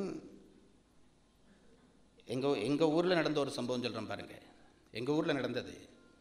ஒருத்தர் ரொம்ப சண்டியர், ரொம்ப கடுமையான சண்டியர். தர்மத்தோடு விளையாடவே கூடாது பாருங்கள். அவர் ஒரு பெண்ணை காதலித்தார். அந்த பெண் அவரை காதலிக்கவில்லை. இது ஒரு 50 ஆண்டுக்கு முன்பு நடந்த சம்பவம். எங்கள் ஊரில் எல்லாரும் சொல்வார்கள். அந்த பெண்ணை இவர் ஒரு தலையாக காதலித்தார். அந்த காலத்துல எல்லாம் இப்போ மாதிரி காதலெல்லாம் ரொம்ப சாதாரண விஷயம் இல்லை. அந்த பெண் காதலிக்கவே இல்லை. அந்த பெண்ணுக்கு வேற திருமணம் நிச்சயம் பண்ணி விட்டார்கள். நிச்சயம் பண்ணின உடனே அந்த பெண்ணுக்கு திருமணம் ஆகியது. அன்றைக்கு திருமணம் முடிந்து மாப்பிள்ளை பெண்ணை அழைத்து வருகிற, ஊர்வலமாக அழைத்து வருகிற பொழுது இவன் பார்த்தான், நான் காதலித்த பெண்ணை இன்னொருவர் திருமணம் செய்வதா என்று இவனுக்கு தாங்க முடியவில்லை. கோபம். ஒரு மரக்கிளையிலே ஒளிந்து நின்று அந்த ஊர்வலம் அந்த பக்கம் வர்ற பொழுது கீழே குதித்து கத்தியை எடுத்து அந்த மாப்பிள்ளையை குத்தி கொண்டுட்டான். அவனுடைய காதலை பாருங்க, பொம்பளைய கொல்ல இல்லை. அவன் பாவம் அப்புறாணி, சும்மா வந்தவன். அப்ப அவனை குத்தி கொண்டுட்டான். அவன் அந்த இடத்திலேயே செத்துட்டான். இவனுக்கு ஆயுள் தண்டனை கிடைச்சது. அந்த காலத்தில் பெரியம்மை என்று ஒரு பொல்லாத நோய் இருந்தது. அந்த நோய் வருகிறவர்கள் பெரும்பாலும் செத்து போய் விடுவார்கள். இவன் ஜெயிலில் இருக்கிற பொழுது இவனுக்கு பெரியம்மை நோய் வந்தது. இவனை வச்சிருந்தா மற்றவர்களுக்கு ஆபத்து, இவனும் சாக போவது நிச்சயம் என்றபடியால் அங்கே எல்லாரும் பேசி முடிவு பண்ணி இவனை ஜெயிலில் இருந்து விட்டார்கள். இவனுடைய தந்தை ஊருக்குள்ளேயே அவனை அழைச்சி வரவிடும். அந்த காலத்தில் பெரியம்மை நோய் வந்தால் எல்லாரும் பயப்படுவார்கள். ஊருக்குள்ளே அழைச்சி வர்றதில்லை என்று முடிவு என்ன செய்தார்கள்? வீட்டுக்கு அப்புறமா, அந்த ஊருக்கு அப்புறமாக இருந்த ஒரு பாலடைஞ்ச வீட்டில் இவனை வச்சு தந்தை பற்றின் காரணமாக வைத்தியம் செய்தார். அதிர்ஷ்டம், அவன் தப்பிட்டான். நோய் மாறிவிட்டது. அதுக்கு பிறகு ரொம்ப திருந்தி விட்டான். திருந்தி அவனுக்கு ஒரு கல்யாணம் பண்ணி வச்சார். திருந்தன பிறகு கல்யாணம் பண்ணி வச்சு அவனுக்கு ஒரே ஒரு ஆம்பளை பிள்ளை. அந்த பிள்ளையை அவன் எங்கள் ஊரில் பேசுவாங்க பாருங்க. நான் எங்கள் ஊர் தமிழ்லையே சொல்கிறேன். இந்த பனை ஓலையில் பெட்டி மாதிரி பின்னுவார்களே, பனை ஓலையில் இந்த மண்ணழுகிற பெரிய இது கூட மாதிரி பின்னுவார்களே, அந்த கூடையில் அந்த பிள்ளையை வச்சு தலையில் வச்சு கொண்டு ஊரெல்லாம் திரிவாராம். அவர் அவ்வளவு பாசம் அவருக்கு. அவனுக்கு 18 வயது. இது நான் என் கண்ணால் கண்ட சம்பவம், சான்றுக்கு சொல்கிறேன் பாருங்க. 18 வயது ஆகிற பொழுது அவன் எனக்கு கிட்டத்தட்ட என்னோட வயசொத்தவன். பரீட்சையில் சித்தியடையாமல் விட்டுட்டான். தகப்பனாருக்கு அவன் ரொம்ப கஷ்டம் கொடுக்க ஆரம்பித்தான். என்ன சொன்னான்? என்னை வெளிநாட்டுக்கு அனுப்பு. எங்கள் ஊரில் அது ஒரு வருத்தம். வெளிநாட்டுக்கு அனுப்பு. அது அப்போ ஆரம்பித்த காலம். தந்தைக்கு இவன் பற்றி ஏதோ ஒரு உள்ளூர பயம். வெளிநாட்டுக்கு அனுப்புன்றோடனே தந்தை விரும்பவில்லை. இவன் மிரட்டினான். விஷப்பாட்டிலே எடுத்தான். நான் விஷம் குடிப்பேன், என்னை வெளியில் அனுப்புறியா இல்லையா? ஒன்றும் பண்ண முடியவில்லை. இவன் செத்துருவானோ என்று இவருக்கு உள்ளூர பயம். கடைசியிலே ஒன்றும் முடியாமல் இவனை அனுப்புவதென்று முடிவு செய்து வீடு, மனைவியினுடைய தாலி எல்லாம் விற்று அந்த பணத்தை கொடுத்து இவனை வெளிநாடு அனுப்புவதற்காக கொழும்புக்கு வந்து விமான நிலையத்திலே வச்சு அவனை ஏற்ற போகிற பொழுது அவன் கொஞ்சம் வயிறு வலிக்குதுன்னு சொன்னான். அப்போ ஒரு மாத்திரை கொடுத்து இதை குடி வயிற்று வலி நின்று நீ போயிட்டு வான்னு இவங்க சொல்லிட்டு ஊருக்கு வந்து விட்டார்கள். ஊருக்கு இவர்கள் வந்து இறங்க தொலைபேசியிலே செய்தி வருகிறது, அந்த பிள்ளை செத்து போய்விட்டான் என்று. ஒன்றும் இல்லை சார், வேற ஒன்றும் இல்லை, இது சத்தியமாக நடந்த கதை. என்னவென்றால் ஒன்றுமே அவனுக்கு அப்பெண்டிசைட், அது வயிற்று வலிக்கு ஆரம்பிக்கிறது. இவர்கள் சும்மா வயிற்று வலி என்று மாத்திரை கொடுத்திருக்கிறார்கள். பிளேனில் போகிறது பொழுதே அது அதிகமாகி அவன் ரொம்ப தூர பயணம், பிளேனை நிறுத்தவும் முடியவில்லை, அது வெடித்து அவன் அதிலே பிளேனுக்குள்ளேயே உயிர் போய்விட்டது. அந்த தந்தை அழக்கூட இல்லை, இப்படியே இருந்து பார்த்து கொண்டிருந்தான். நான் இப்போ உங்களை கேட்குறேன் பாருங்க, அன்றைக்கு அந்த குத்தி இவன் கொலை செய்த அன்று இவனை தூக்குல போட்டிருந்தா கூட இவன் கவலைப்பட்டிருக்க மாட்டான். ஏன்? அவனுடைய வைராக்கியம் நிறைவேறி என்று சந்தோஷப்பட்டிருப்பான். கடவுள் என்ன பண்ணுகிறார், தர்மம் என்ன பண்ணுகிறது, இவனுக்கு ஒரு வாழ்க்கை கொடுத்து ஒரு பிள்ளை கொடுத்து அந்த பிள்ளையிலே பாசம் உண்டாக்கி அந்த பிள்ளையை திடீரென பறித்து இதுதான்டா நீ பறிச்ச உயிரினுடைய பதில் என்று சொல்கிறதே, இதுதான் இயற்கை. தயவு செய்து யாரோடும் விளையாடுங்கள், தர்மத்தோடு விளையாடாதீர்கள். ஏதோ ஒரு சம்பவம் வந்து நம்மை வாட்டிவிடும். ராமாயணத்திலே அதைத்தானே சொல்கிறான் தசரதன். உங்களுக்கு அந்த கதை தெரியும். யானை காவலுக்காக போய் நிற்கிறான். ஒரு பக்கத்திலே ஒளிந்து நின்று பார்க்கிறான். நீர்நிலை இருந்தது. யானை வந்து தண்ணீர் குடித்தால் அம்பு விடலாம் என்று பார்க்கிறான். தண்ணீர் குடிக்கிற சத்தம் கேட்டது. அப்படி சத்தம் கேட்ட உடனே ஓஹோ யானை தான் வந்து விட்டது என்று நினைத்து அம்பை விட்டான். ஐயோ என்று குரல் கேட்டது. போய் பார்த்தால் ஒரு முனிப்பிள்ளை செத்து கிடக்கிறான், விழுந்து கிடக்கிறான். இவன் ராஜா கவனிச்சிருக்க வேண்டும், கவனிக்க இல்லை, அம்பு போட்டுட்டான். அந்த பிள்ளை விழுந்து கிடக்கிறது. அந்த பிள்ளை நல்ல பிள்ளை சொல்லிச்சு, நீ எனக்கு வேணும் என்று பண்ண இல்லை என்று எனக்கு தெரியும், ஆனால் எங்கள் அப்பா அம்மாவுக்கு கண்ணில்லை, கவலை, என் தாகத்தோடு இருக்கிறார்கள், தண்ணியில் வந்தேன், இந்த தண்ணியை மட்டும் கொண்டு போய் அவர்களுக்கு கொடுத்து நான் இறந்து போன செய்தியை சொல்லிவிடு, அவர்கள் குருடர்கள் அந்த கஷ்டப்படுவார்கள் என்று இதை கொடுத்து விட்டார். நாங்களாக இருந்தால் அப்படியே ஓடி இருப்போம். தசரதன் சத்தியவான், அவன் அதை ஏற்றுக்கொண்டு போனான். அவன் காலடி சத்தம் கேட்டவனையே பிள்ளை வந்து விட்டதாக அந்த முனி தம்பதிகள் ஆர்வப்பட்டார்கள். இவன் நடந்ததை சொன்னான், இப்படித்தான் நடந்து போச்சு, என்னை மன்னித்துக் கொள்ளுங்கள். அந்த முனிவர்கள் சாபம் கொடுத்தார்கள். தசரதனே ரொம்ப சாதாரணமாக சொல்கிறாய், பிள்ளையிலே அம்பு பட்டு விட்டேன், தவறி போட்டு விட்டேன் என்று சொல்கிறாய், உனக்கு பிள்ளையினுடைய இழப்பு பற்றி தெரியவில்லை, என்றோ ஒரு நாள் நீ இதே புத்திர சோகத்தினாலே தான் மரணிப்பாய் என்று சாபம் கொடுத்து அவர்களும் இறந்து போனார்கள். கம்பன் ஒரு பம்பன் என்பதற்கு சான்று. கம்பன் அந்த இடம் எழுதுகிற பொழுது எழுதினான், இந்த சாபம் கேட்ட உடனே தசரதன் சந்தோஷப்பட்டானா. எங்களிலும் பல பேர் இப்படித்தான் இருக்கிறார்கள். என்ன சந்தோஷம் தெரியுமா? இவன் பிள்ளை இல்லை என்ற கவலையிலே இருந்தவன் இந்த முனிவர் சாபம் போட்ட உடனே ஓஹோ அப்ப நமக்கு புத்திர சாபத்தினாலே தான் மரணம் என்றால் புத்திரன் வரத்தான் போகிறான், சாபத்தினாலே பிள்ளை வருவது நிச்சயமாகிவிட்டது என்று நினைத்து தசரதன் சந்தோஷப்பட்டான். ஆனா அந்த சந்தோஷம் எங்க அடிச்சது தெரியுமா? பிள்ளை வந்த நாள் தொடக்கம் அவனுக்கு துடிப்புத்தான்.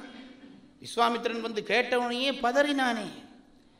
நான் எப்பவும் சொல்றேன் பாருங்க, தர்மத்தோடு வாழ்ந்து விட்டால் என்றைக்கும் நிம்மதியாக இருக்கலாம். அதர்மம் செய்தால் பயந்து பயந்தே சாக வேண்டும், பயந்து பயந்தே சாக வேண்டும். அப்போ ராமாயணத்திலே இந்த நாம சொல்லுகிறோமே பாரதத்திலே வேற ஒன்றும் இல்லை பாருங்க, வேற ஒன்றும் இல்லை. கிருஷ்ணன் என்பது தர்மத்தின் வடிவம் என்று நினையுங்கள். கிருஷ்ணன் சூது செய்தான் என்றால் தர்மம் கெட்டவனுக்கு எதிராக சூழ்ச்சி செய்யும் என்று புரிந்து கொள்ளுங்கள். காவிய பாத்திரங்கள் எல்லாம் நமக்கு குறியீடுகளே தவிர நேராக அந்த பாத்திரத்தை பார்க்கக்கூடாது. கடவுளாகிய கிருஷ்ணன் சூழ்ச்சி செய்கிறான் என்றால் அவன் செய்த சூழ்ச்சிக்கு ஒரு அளவே இல்லை.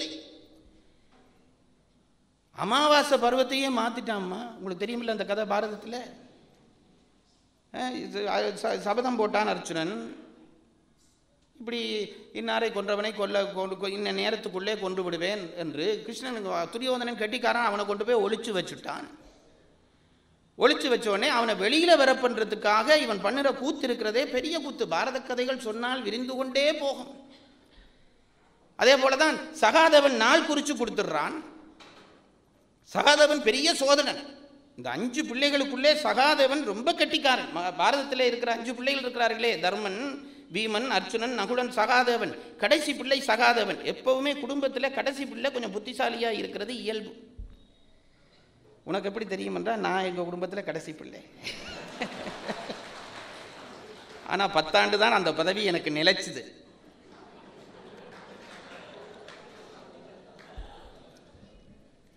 இல்லை, நான் பொதுவாக சொல்லலை. நீங்கள் எங்கேயும் பாருங்கள், ராமாயணத்திலே கடைசி பிள்ளையாகிய சத்ருக்கனன் கெட்டிக்காரன், பேச இல்லை, ஞானி. எங்கேயுமே இந்த கடைசி பிள்ளைகளில் ஏன் கெட்டித்தனம் வந்து வாய்க்கும் என்று கேட்டால், மூத்த பிள்ளைகளை பெறுகிற பொழுது தந்தை தாயர்கள் காமத்தினுடைய விளைவினாலே பெறுவார்கள். போக போக அது தனிந்து விடும். பிறகு பிறக்கிற பிள்ளை தான் ஞான பிள்ளையா பிறக்கும். ஆனால் என்ன, கடைசி பிள்ளையா பிறந்தா எல்லாருக்கும் மிஞ்சினது தான் அவனுக்கு கிடைக்கும். அது ஒரு கஷ்டம். இப்போ சகாதேவன் இந்த பாஞ்சபாண்டவருக்குள்ளே கடைசி பிள்ளை, சோதரத்திலே மகா கெட்டிக்காரன், பெரிய ஞானி. அவன் என்ன செய்கிறான், ஒரு நாள் இந்த பாரதத்துக்கு யுத்தம் நிறைவேறுவதற்கு தீர்மானம் பண்ணிவிட்டார்கள், சண்டை தீர்மானம் பண்ணிவிட்டார்கள். சோதரத்தில் கெட்டிக்காரன் துரியோதனன் அந்த கெட்ட புத்தி என்ன பண்ணிச்சுட்டு பாருங்க, இவனை வந்து ரகசியமாக ஒரு நாள் கூப்பிட்டு, நீ சோதரன் தானே என்று கேட்டான். ஆமான்றான் இவன். அப்படியானால் யார் கேட்டாலும் நீ சரியா சோதரன் சொல்லுவியான்னு கேட்டான். ஆமான்றான் இவன். இங்கே வா, நான் பாண்டவர்களோடு யுத்தம் தொடங்க போகிறேன், எந்த நேரத்திலே தொடங்கினால் அந்த 5 பேரையும் கொல்லலாம்னு டைம் பண்ணி கொடுன்ட்டான். இந்த பயல் நாங்களாக இருந்தால் மாறி டேட் வச்சு கொடுத்துருப்போம். இவன் என்ன செய்தான், சரியான டைம் வச்சு கொடுத்துட்டான். இந்த டைமில் யுத்தம் தொடங்கு, உனக்கு பாண்டவர்களை வெல்லலாம். இப்போ அந்த டைமில் பாண்டவர்கள் எல்லாம் கொதித்தார்கள்.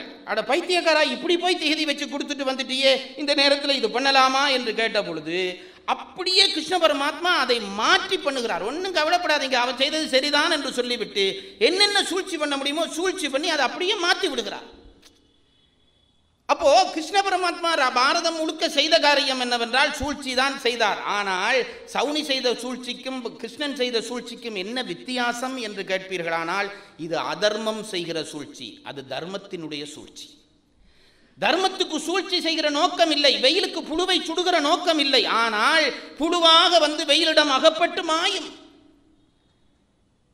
படை வேண்டும் என்று கேட்க வந்த துரியோதனன் படுத்திருக்கிற கிருஷ்ணனை பார்த்துவிட்டு கெட்டித்தனமாக, நான் என்ன இவன் கால் மாட்டில் உட்காருவது என்ற தலைமாட்டிலே உட்காருகிறான். இப்ப பாருங்க, அர்ச்சுனன் பிந்தி வந்தான், கால் மாட்டிலே உட்கார்ந்தான். கண்ணபத்மா என்ன செய்தார், எழும்பினோன்னா இவனை பார்த்துட்டு, நீதானா முதல் வந்த, உனக்கு என்ன வேணும் கேளுன்றார்.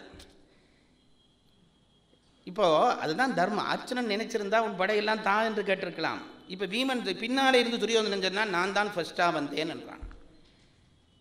அர்ச்சுனன் அதை பயன்படுத்த நினைக்க இல்லை, அவனே கேட்கட்டும் என்றான். இவன் படை முழுவதும் வேணும் என்று கேட்டான். அர்ச்சுனன் கேட்டான், எனக்கு தேரோட்டியாக நீ இரு போதும். என்ன, வேறு ஒன்றும் இல்லை பாருங்க, கண்ணா கடவுளே எனக்கு வழிகாட்டியாக நீ இரு என்று கேட்டதுதான் அந்த கதை. இறைவனை நமக்கு துணையாக, தர்மத்தை நமக்கு துணையாக வைத்துக் கொண்டோமானால் வாழ்க்கை முழுவதும் வரக்கூடிய துன்பங்களை அதுவே நீக்கி கொண்டு போகும். இதுதான் கிருஷ்ண பரமாத்மா பாரதத்திலே நமக்கு சொல்லுகிற செய்தி. நீ மிச்ச எந்த பலத்தை சேர்த்தாலும், எந்த படைப்பலத்தை சேர்த்தாலும், இறை தர்மம் என்கின்ற காவல் இருக்கிறவன் தான் தப்புவான், மற்றவன் அழிவான். வனவாசம் முடிந்து விட்டது, அஞ்ஞாதவாசம் முடிந்து விட்டது. இப்ப வந்து விட்டார்கள் எல்லோரும். கிருஷ்ண பரமாத்மாவினுடைய தலைமையிலே கூட்டம் நடக்கிறது. ஏற்கனவே 2 தூது விட்டார்கள். அந்த தூதிலே துரியோதனன் கொஞ்சம் கூட இடம் கொடுக்கவில்லை. இனி போர் தொடங்கி இந்த ஆட்சியை பெறுவதா இல்லையா என்று இவர்களுக்குள்ளே பெரிய பிரச்சனை நடக்கிறது. போர் தொடங்குவதா இல்லையா என்று இவர்களுக்குள்ளே பிரச்சனை. இப்ப கிருஷ்ண பரமாத்மா கூப்பிட்டான், 5 பேரையும் கூப்பிட்டான். பாருங்கள், இது சம்பந்தப்பட்ட நீங்கள் 5 பேர் உரித்துக்காரர்கள். நான் இப்பொழுது என்ன செய்ய வேண்டும் எனக்கு நீங்கள் சொல்லுங்கள். பஞ்சபாண்டவர்களை கூப்பிட்டு உட்கார வைத்து ஒரு ஆலோசனை நடத்துகிறான்.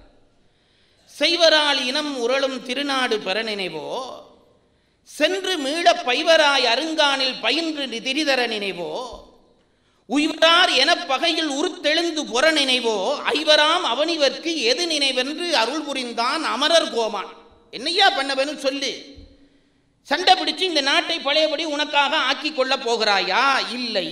அப்படி இல்லை என்று வைத்தால் வேற என்ன செய்ய போகிறீர்கள்? சண்டை வேண்டாம் என்றால் பழையபடி காட்டுக்குள்ளே போய் வாழ்வதற்கு தயாரா? கிருஷ்ணன் ஒரு முடிவோடையே பேசுகிறான். அதாவது இதை யார் ஒத்துக்கொள்வான்? பைவராய் அருங்கானில் பயின்று திரிதர நினைவோ, திருப்பி காட்டுக்கு போய் அலைய போகிறீர்களாடா?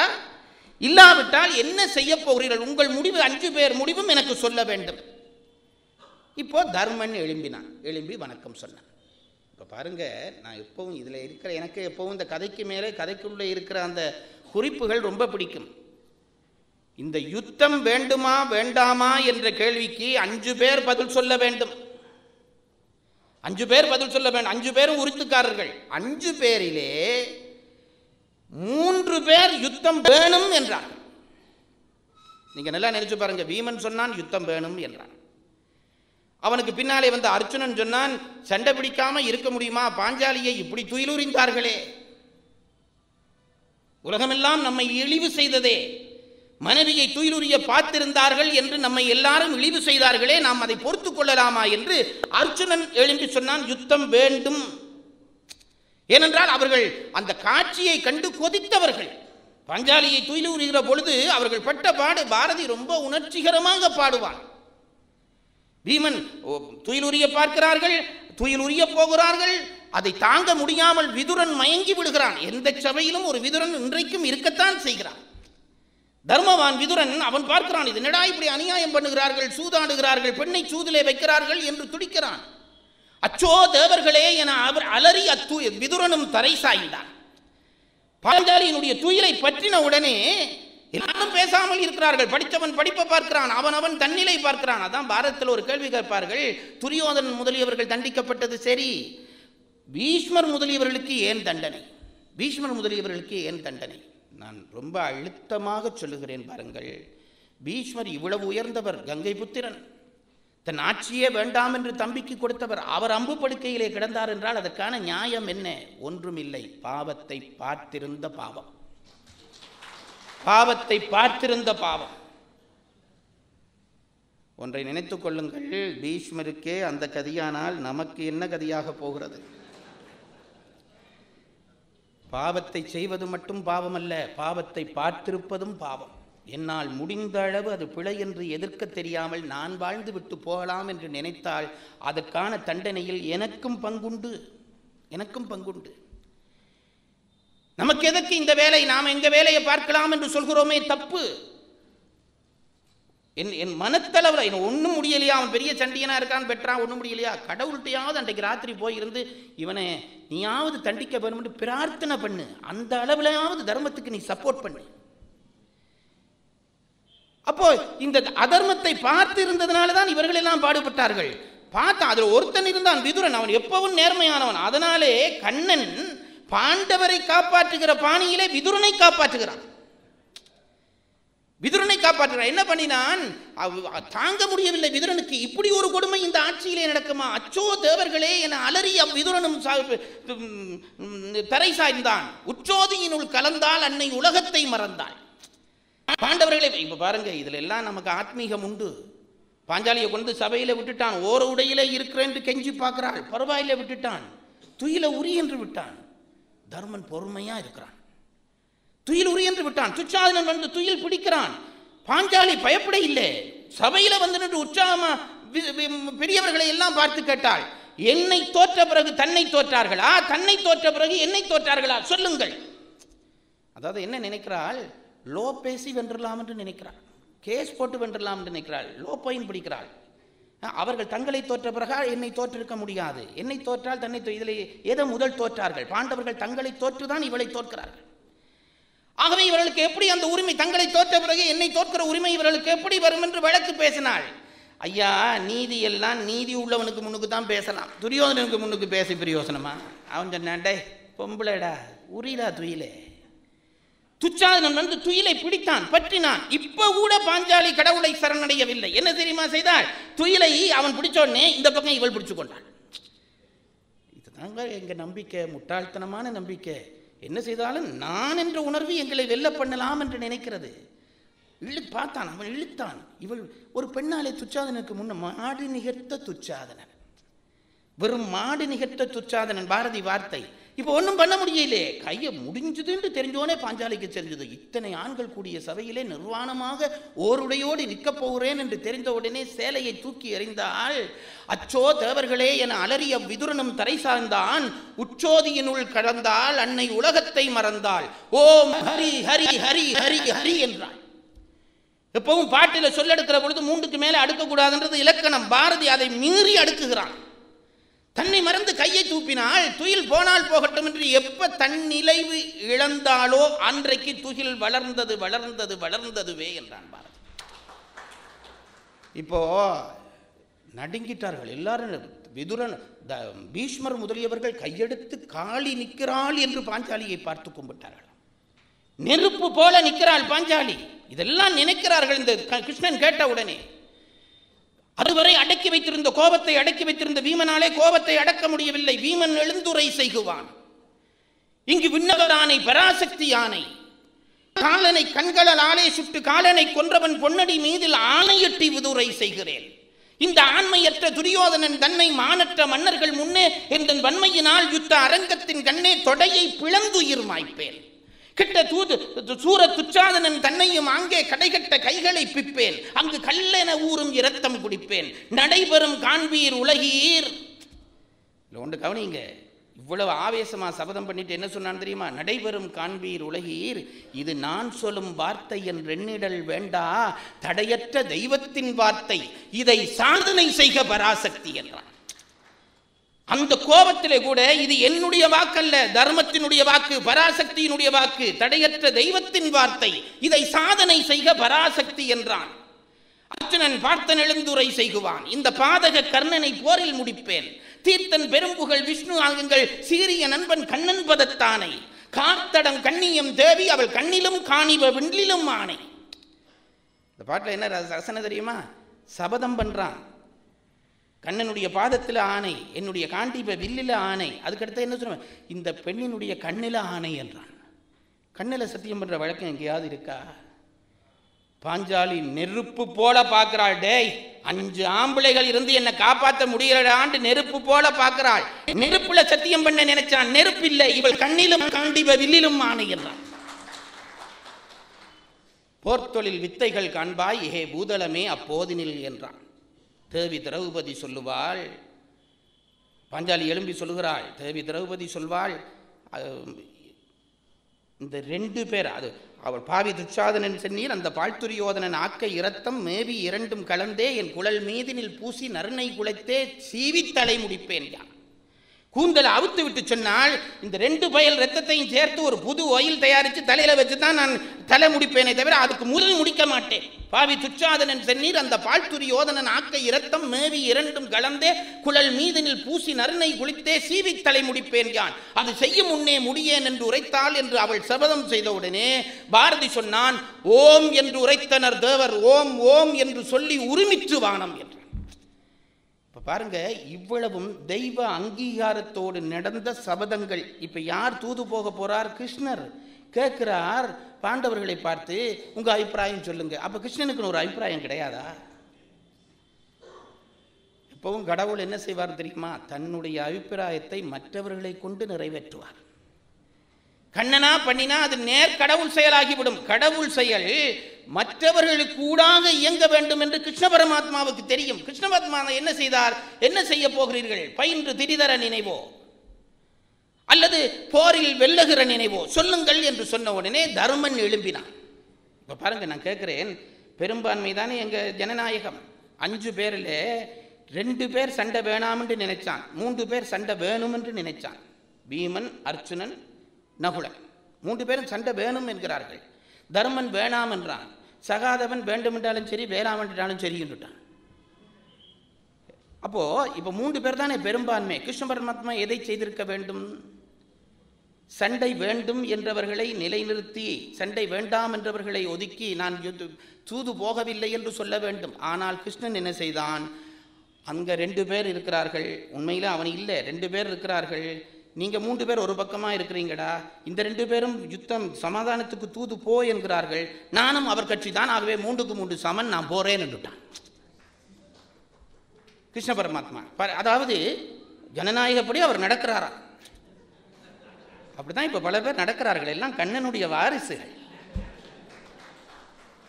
3க்கு 3 அந்த பக்கம் 3 பேர் இருந்தார்கள். இப்ப 2 பேர் இவங்க சொல்றாங்க, நானும் அந்த பக்கம் தான் வாக்களிக்கிறேன், ஆகவே தூது போக போகிறேன் என்று கண்ணன் தூது போக முடிவெடுத்தான். என்ன காரணம்? வேறொன்றும் இல்லை. அது கண்ணன் தூது போக முடிவெடுத்து பாண்டவர்களை வெல்லச் செய்வதற்கு காரணம், அடிப்படை காரணம் என்னவென்றால் தர்மன் என்கின்ற ஒருவனுடைய தர்ம சிந்தனை தான். இவ்வளவு இழிவு நடந்து விட்டது, இவ்வளவு இழி நடந்து விட்டது. ஒரு மனைவியை துயிலுரியது காட்சியை ஒரு ஆடவர்கள் காண்பதை விட ஒரு கொடுமை உண்டா? காட்டுக்கு அனுப்பிவிட்டார்கள். 12 ஆண்டுகள் வனவாசம், 1 ஆண்டு அஞ்ஞாத வாசம் எல்லாம் முடிந்து வந்து வருந்தி நிற்கிறவன் போரா என்று கேட்டவுடனே போர் என்றல்லவா தொடங்க வேண்டும். தர்மன் என்ன சொன்னான்?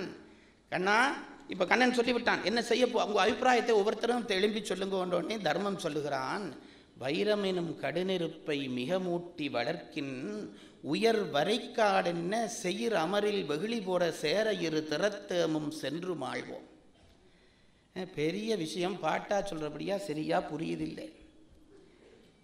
என்ன சொன்னான் என்றால், கண்ணா, பகை என்கின்ற பெரிய நெருப்பு, பகை என்பது ஒரு பெரிய நெருப்பு. நல்லா கவனிச்சுங்க. காட்டிலே வரை என்றால் மூங்கில், வைரம் எனும் கடுநெருப்பை மிக மூட்டி வளர்க்கின் உயர் வரைக்காடென்ன. வரை என்பது மூங்கில், மூங்கில் காடு. மூங்கில் காட்டிலே காற்று வீசினால் ஒரு மரத்தோடு இன்னொரு மரம் உறையும்.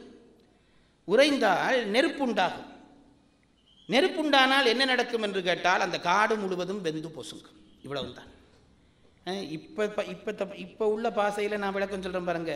இப்போ சண்டைண்டு வருகுதே, சண்டை வந்தால் சண்டை பிடிக்கிற ஒருத்தரோட சண்டை பிடிக்க போகிறோம், அவன் தான் சாவான்றதுக்கு யாராவது கேரண்டி பண்ண முடியுமா? அவனுக்கும் அழிவு, உனக்கும் அழிவு தான். தீப்பெட்டி எடுத்து தீக்குச்சியை தட்டுகிறீர்கள் நெருப்புண்டாக்க வேண்டும் என்று. ஏன் நெருப்புண்டாக்குறீர்கள்? என்னொன்றை கொளுத்த வேண்டும், என்னொன்றை எரிக்க வேண்டும். அப்போ தீக்குச்சி கொளுத்துகிறீர்கள். நீங்கள் எரிக்க நினைச்ச பொருள் எரியுதோ இல்லையோ, தீக்குச்சி எரிகிறது நிச்சயம். உண்மையா இல்லையா? நீங்கள் நெருப்பை தட்டி வைக்க நினைக்கிறீர்கள், அந்த பொருள் எரிகிறதோ இல்லையோ, நீங்கள் தட்டினோன்னு தீக்குச்சி எரியும் அல்லவா? அதுபோல கோபம் என்ற பகை வளர்த்து நீ நெருப்பை, பகை என்கின்ற நெருப்பை மூட்டினால் மற்றவன் அழிவானோ இல்லையோ, நீ அழிவாய். எவ்வளவு துன்பத்துக்கு பிறகு இதை ஒருவன் சொல்கிறான் என்றால் அவன் எவ்வளவு பெரியவனாக இருப்பான். வைரம் எனும் கடுநெருப்பை மிக மூட்டி வளர்க்கின் உயர் வரைக்காடென்ன செயிர் அமரில் வெகுளி போற சேர இரு திறத்தமும் சென்று மாழ்வோம். கைரவமும் தாமரையும் கமல் பழன திருநாட்டில் கலந்து வாழ சந்துவ உரைத்தருள் என்றான். என்ன சொன்னான்? கிருஷ்ண பரமாத்மா கேட்டோடனே, இது ரொம்ப நுட்பமான இடங்கள், அவன் கேட்டோடனே சொல்லுகிறான், கண்ணா, நீ எனக்கு ஒரு உதவி செய். அதை சொல்லுகிற பொழுது, எங்கள் ஊரில் நாங்களும் துரியோதனநாதியோரும் ஒற்றுமையாக வாழ வேண்டும், அதுக்கு நீ வழி செய்ய வேண்டும். இதுதான் கேள்வி. அதுக்கு பாட்டு பாருங்க, வில்லிபுத்திரார் பண்ற வேலை. எங்கள் நாட்டிலே என்று சொல்லுகிற பொழுதே அவனுக்கு தன் நாட்டினுடைய வளம் நினைவுக்கு வருகிறது. அது எவனுக்கும் வரும் பாருங்க. ஒரு நாட்டை பற்றி சொல்ல தொடங்கினால் அவன் அந்த நாட்டினுடைய செழிப்பை நினைப்பான். இப்போ தர்மனுக்கு தன் நாட்டை பற்றி பலகாலம் பிரிந்திருக்கிறான். பிரிந்திருக்கிறவனுக்கு தான் நாட்டினுடைய அருமை தெரியும். அந்த நாட்டில் உட்காரும் வரைக்கும் அது தெரியாது. எப்பயாவது எவனாவது அடிச்சு கழிச்சா நல்லா தெரியும். அது எங்களுக்கு நல்லா தெரிஞ்சிட்டது, உங்களுக்கு என்ன தெரிய இல்லை. பாரதி அப்பவே சொன்னான். பாரதி பெருந்தொலைவுள்ள தம் நாட்டினை பிரிந்த நலிவினால் சாதலும் என்றான். தமிழர்கள் என்னென்னத்தாலே ஊரை விட்டு ஊர் போனார்கள். சுதந்திர காலத்திலே எங்கும் பிரச்சனை தான். ஆப்பிரிக்கத்து காப்பிரி நாட்டிலும் தென்முனை அடுத்த தீவுகள் பலவினும் பரவி வெளிய தமிழச்சாதிதான் தடியுதை உண்டும் கயிறுதை உண்டும் காலுதை கொண்டும் சாதலும் பெண்டிரை மிலேச்சர் பிரித்திரல் பொறாது சாதலும். இப்படியே லிஸ்ட் பண்ணி கொண்டு வந்து கடைசியா சொன்னான், பெருந்தொலை உள்ள தம் நாட்டினை பிரிந்த நலிவினால் சாதலும். கொஞ்சம் பேர் பெஞ்சாதியை பிரிஞ்சு சாகுறானாம், மனைவியை பிரிஞ்சு சாகுறானாம், அவனவன் அடிச்சு சாகுறானாம். கொஞ்சம் பேர் எங்கள் நாட்டை விட்டு வந்துட்டோமே என்று நினைச்சு சாகுறானாம். நான் நினைக்கிறேன், அப்படி யாராவது இருப்பானா என்று நினைச்சா, யார் இருந்தாலும் இல்லையோ, பாரதி இருந்தால் அப்படி செத்துருப்பான். தாய் நாட்டை பிரிந்தால்தான் தாய் நாட்டினுடைய பெருமை தெரியும். தயவு செய்து அது கையிலே சரியாக இருக்கிற பொழுது அதை போற்றி பாதுகாருங்கள். இழந்தவனுக்கு தான் அதனுடைய மதிப்பு தெரியும். அப்போ 13 ஆண்டுகள் நாட்டை பிரிந்திருந்த தர்மனுக்கு தன் நாட்டிலே நாங்கள் கலந்து வாழ்கிறோம் என்று சொல்லுகிற பொழுதே அந்த நாட்டினுடைய வர்ணனை நெஞ்சுக்குள்ளே வருகிறது. என்ன சொன்னான் தெரியுமா? கைரவமும் தாமரையும் கமல் பழன திருநாட்டில் கலந்து வாழ. கிருஷ்ண பரமாத்மா ஒன்றே ஒன்றை கேட்கிறேன், எங்கள் நாடு எப்படிப்பட்டது நாடு தெரியுமா? எங்கள் நாட்டினுடைய குளங்கள் இருக்கின்றன, அந்த குளங்களுக்குள்ளே தாமரையும் பூத்திருக்கிறது, அல்லியும் பூத்திருக்கிறது. அப்படி தாமரையும் அல்லியும் பூத்ததாகிய குளங்கள் நிரம்பிய எங்களுடைய தாய் நாட்டிலே நாங்களும் துரியோதனநாதியோரும் கலந்து வாழ வேண்டும். இதில் என்ன நுட்பம்? இங்க பாருங்க, தாமரை சூரியனை கண்டால் மறைந்து சந்திரனை கண்டால் வாடும், அல்லி சந்திரனை கண்டு மலர்ந்து சூரியனை கண்டால் வாடும். மொத்தமா இயல்பு வேற, ஆனா ஒரு குலத்துக்குள்ள இருக்குது கண்ணா. ரெண்டும் இயல்பு வேற, ஆனா ஒரே குலத்துக்குள்ளே வாழுகிறது அல்லவா. துரியோதனராதியுடைய இயல்பு எங்க இயல்பு வேற, ஆனா ஏன் ஒரு நாட்டிலே வாழக்கூடாது? எங்க நாட்டிலே குலத்திலே ஓரறிவுள்ள தாமரையே வாழ்ந்து காட்டுகிறதே, ஆறறிவுள்ள நாங்கள் சேர்ந்து வாழக்கூடாதா என்று கேட்டான். கைரவமும் தாமரையும் கமல் பலன திருநாட்டில் கலந்து வாழ உயிரணையாய் கிருஷ்ணனை விழிக்கிறான். உயிரணையாய் சந்துபட உரைத்தருள் என்றான். வில்லிபுத்திரார் பாட்ட முடிக்கிறார், தர்மத்தின் உருவம் போல்வான் என்றார். கிருஷ்ண பரமாத்மாவை சொல்ற பொழுது என்ன சொன்னான்? உயிரணையாய், அவன் உயிர், இவன் தர்மத்தின் உருவம் போல்வான். இவன் உடம்பு, தர்மத்துக்கு உடம்பு, கிருஷ்ணன் உயிர்.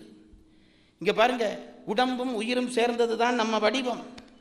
உடம்பும் உயிரும் சேர்ந்தது தான் நம்ம வடிவம். ஒன்றை நன்றாக தெரிந்து கொள்ளுங்கள், உடம்பு என்னதான் செய்ய நினைத்தாலும் உயிர் எதை நினைக்கிறதோ அதைத்தான் உடம்பு செய்யலாம். உண்மையா இல்லையா? உயிர் எதை நினைக்கிறதோ அதைத்தான் உடம்பு செய்யும். உடம்புக்கு என்று தனி செயல்பாடு இல்லை, நினைச்சாலும் செய்ய முடியாது. டயபெட்டிஸுக்கு டாக்டர் சொல்றார் சர்க்கரை சாப்பிடாதே என்றார். அப்போ உடம்புக்கு கூடாது என்று நினைக்கிறோம். அம்மா நல்ல ஸ்வீட் இன்னைக்கு ஒரு நாளைக்கு சாப்பிடுங்க, உடனே உயிர் நினைக்குது சாப்பிட்டா என்னன்னு நினைக்குது, உடம்பு புறந்தள்ளி சாப்பிட்டுடுறோமே. உடம்பு பாதுகாக்க நினைத்தாலும் உயிர் நினைத்தால் அந்த பாதுகாப்பு இல்லை. உயிர் தான் இயங்குவதற்கு அடிப்படை. இப்போ கண்ணனை தர்மத்தின் உயிர் என்றான், தர்மனை தர்மத்தின் உடல் என்றான். என்ன சொல்ல வருகிறார் வில்லிபுத்திரார் என்றால், இவன் என்ன நினைச்சாலும் பிரயோசனம் இல்லை.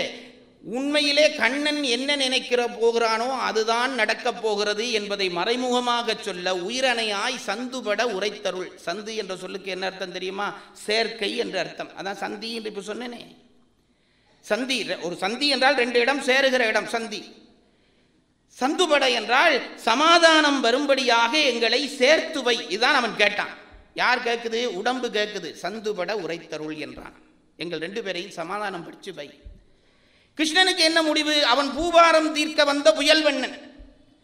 அவனுக்கு யுத்தம் வர்றதான் அவனுடைய முடிவு. ஆனால் இவனை சொல்ல வைக்கிறான் சந்துபட உரைத்தருள். ஆனால் இவனை மீறி அந்த வார்த்தைக்குள்ளேயே சண்டை வரும்படியான வரம் அமைந்து விடுகிறது.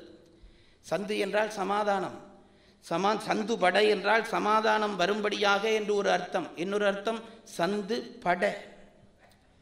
நாம் புரிகிறதா உங்களுக்கு? சந்து பட உரைத்தருள் என்றான். சமாதானம் கெட்டும் போகும்படியாக தூது போ என்று அவனை அறியாமல் அவன் வார்த்தைக்குள்ளே இருந்து வாயிலே இருந்து வார்த்தை வந்தது. சந்துபட உரைத்தருள் என்றான், தர்மத்தின் உருவம் போல்வான். இப்ப கிருஷ்ண பரமாத்மா கேட்கிறார், என்னடா வேணும் கேள். ஒன்றுமில்லை கிருஷ்ணா, நீ போய் கேள். எங்களுக்கு 5 ஊர் வேண்டு, 5 ஊர் வேண்டு. அவை மறுத்தால் 5 இளம் வேண்டு. அவை மறுத்தால் ஒவ்வொன்றா கேட்கிறான். முந்தூர்வம் பனிக்கொடியோன் மூதூரில் நடந்து உழவர் முன்றில் தோறும் நந்தூரும் புனல் நாட்டின் திறம்பேண்டு. ஆட்சியில் ஒரு பகுதி கொடுக்க சொல்லு. இல்லை மறுத்தால் கிருஷ்ண பரமாத்மா கேட்டார். இல்லை அவன் தரமாட்டேன் என்று சொன்னால், அவை மறுத்தால் 5 ஊர் வேண்டு. பெருசா ஒன்றும் வேணாம் சார், எங்களுக்கு ஒரு 5 ஊர் கொடுக்க சொல்லு. 5 அண்ணன் தம்பி மாதிரி நாங்கள் எங்கள் பாட்டில் ஒரு ஆட்சி பண்ணி கொண்டு இருக்கிறோம். பீமனுக்கு கொதிக்குது.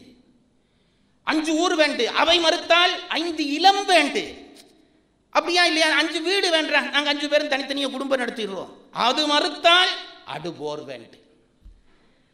அது மறுத்தால் அடுபோர் வேண்டு. சிந்துர திலகன் முதல் சிந்துரத்தின் மறுப்பொசித்த செங்கன் மாலே. எங்க ஆசிரியர் சொல்வார், நான் ரொம்ப ரசிக்கிறது. இங்க பாருங்க, வேண்டி என்ற சொல்லுக்கு என்ன அர்த்தம்? பணிந்து கேட்பது என்று அர்த்தம். வேண்டி என்ற சொல்லுக்கு என்ன அர்த்தம்? பணிந்து கேட்பது என்று அர்த்தம். எவனாவது சண்டையை வேண்டுவானா? ப்ளீஸ் என்னோடு ஒரு தடவை நீங்க சண்டைக்கு வாங்களே. சண்டை என்பது வலிமையாக கேட்கப்பட வேண்டிய ஒரு விஷயம். சண்டையை யாராவது இறந்து கேட்பானா? முந்தூர்வம் பனிக்கொடியோன் மூதூரில் நடந்து உழவர் முன்றில் தோறும் நந்தூரும் புனல் நாட்டின் திறம் வேண்டு. சரி, நாளொன்றும் நல்கானாயின் 5 ஊர் வேண்டு. சரி, அது மறுத்தால் 5 இளம் வேண்டு. சரி, அது மறுத்தால் அடு போர் வேண்டு என்று சொல்ல அங்கே இருக்கப்படாது. வேண்டு என்றால் சண்டையை வேண்டி கேட்டுக்கொள் என்று அர்த்தம். கீவாஜா இதற்கு பதில் சொல்வதாக எங்க ஐயா சொல்வார். என்ன சொல்வார்டா, ஒரு பாட்டி தீபாவளிக்கு முதல் நாள், எங்க ஐயா சொல்றதையே அப்படியே சொல்லுகிறேன், தீபாவளிக்கு முதல் நாள் அடுத்த நாள் கொளுத்துவதற்காக பட்டாசுகள் எல்லாம் வாங்கி இந்த பையன்கள் வீட்டில் இருக்க பிள்ளைகள் எல்லாம் பட்டாசு நமுத்து போகக்கூடாது என்பதற்காக ஒரு சுலகுலை போட்டு அடுப்பங்கரைக்கு மேலே கொண்டு போய் வச்சுட்டு படுத்துட்டார். காலையில் அந்த வீட்டில் ஒரு பாட்டி, வயசான பாட்டி, அதுக்கு ஒவ்வொரு நாளும் விடிகாலையில் எழும்பி சாணி கரைச்சி தண்ணி தெளிக்க வேணும். அதுக்கும் ஒரு பழைய சுலகுல சாணம் எடுத்து அடுப்பில் தான் வைக்கும். இவங்க எழும்புறதுக்கு முதல் இந்த பாட்டி 3:30 மணிக்கே எழும்பிட்டுது. எழும்பின பாட்டி சாணி கரைக்கிறதா நினைச்சு இவங்க வச்ச பட்டாசு சுலகை தூக்கி கொண்டு வந்து பக்கெட்டில் தண்ணி எடுத்து அதுக்குள்ள பட்டாசு எல்லாம் போட்டு கையை வச்சு கரைச்சது. கரைச்சா பார்த்தா தான் ஒவ்வொன்றும் வெடியாக வருது, எல்லாம் பட்டாசு. இந்த பாட்டி தெரிஞ்சது, இது தெரிஞ்சா பையங்க நம்ம வெடிச்சிருவாங்க. ஆகவே என்ன செய்ய வேண்டும் நினைச்ச பாட்டி இந்த பட்டாசு எல்லாம் அள்ளி சிரிப்பி சுலகுல போட்டு அடுப்பங்கரையில் வச்சுட்டு வந்து பேசாமல் படுத்துட்டுது. அடுத்த நாள் காலையில் இந்த பையங்கள் இந்த பட்டாசை கொளுத்தி போட்டால் ஒரு வார்த்தை கூட, ஒரு பட்டாசு கூட வெடிக்கவில்லை. ஏன்? வெடிக்க வேண்டிய பட்டாசுகள் ஈரத்திலே ஊர்னபடியால் வெடிக்கவில்லை. போரை வேண்டி என்று வெடிக்க வேண்டிய தர்மன் அன்பிலே ஊறியவன் என்ற பார்த்தியால் அவன் வார்த்தை போரை வேண்டுகிற பொழுது வெடிக்கவில்லை, வேண்டி என்றான் என்று எங்கள் ஐயா சொல்லுவான். இப்போ இது சொன்ன உடனே வீமன் கொதித்தெழுந்தான். மூத்தோன் மற்ற இவையுரைப்ப இளையோன் வெஞ்சினம் மனத்தில் மூள மூள நாத்தோமில் உறைவதர கதும் என உற்றெழுந்து வையம் யாவும் பூத்தோனே பூந்தவிசில் பூவை புனர் மணிமார்வா புண்மையாவும் தீர்த்தோனே ஊனமிலான் மானமிலாது உரைத்ததற்கு என் செய்ய என்றான். வீமனை பார்த்து கிருஷ்ணான்னு சொன்னான், எழும்பிடான்ட்டான். எழும்பினான். என்ன நீ என்ன அபிப்பிராயப்படுற? ஒன்றும் இல்லை கிருஷ்ணா, விரக்தியில் பேசுகிறான். எங்கள் அண்ணனுக்கு ஒரு குறையும் கிடையாது, எங்கள் அண்ணனுக்கு ஒரு குறையும் கிடையாது, ஆனால் என்ன ஒரு தப்பு, மானமும் கிடையாது என்றான். ஊனமிலான் மானமிலாது உரைத்ததற்கு என் செய்ய, இவனுக்கு ஒரு குறையும் கிடையாது. தர்மனை பார்த்தான். அறவுயர்ந்தோன் கொடுமையினும் முரசுயர்ந்தோய் நினது அருளுக்கு அஞ்சினே. துரியோதனனை அடிச்சு விழுத்துறதுல எனக்கு ஒரு பிரச்சனை இல்லடா, உன்னை சமாளிக்கிறது அப்படின்ட்டு தெரியலையடா. இப்படி சொல்லுகிறாயே, அவளை துயிலுறிந்தார்களே, அவள் கதறினாலே, இதெல்லாம் பார்த்திருந்து பழி வருமே, என்ன செய்கிறது என்று இவன் கொதிச்சான். அர்ச்சுனன் கிருஷ்ணன் கையமர்த்தினான். அடுத்தது அர்ச்சுனனை பார்த்து எழும்பு என்றான். அர்ச்சுனன் எழும்பினான். போர்தான் வேணும் என்றான். நகுலனை எடுத்தான்.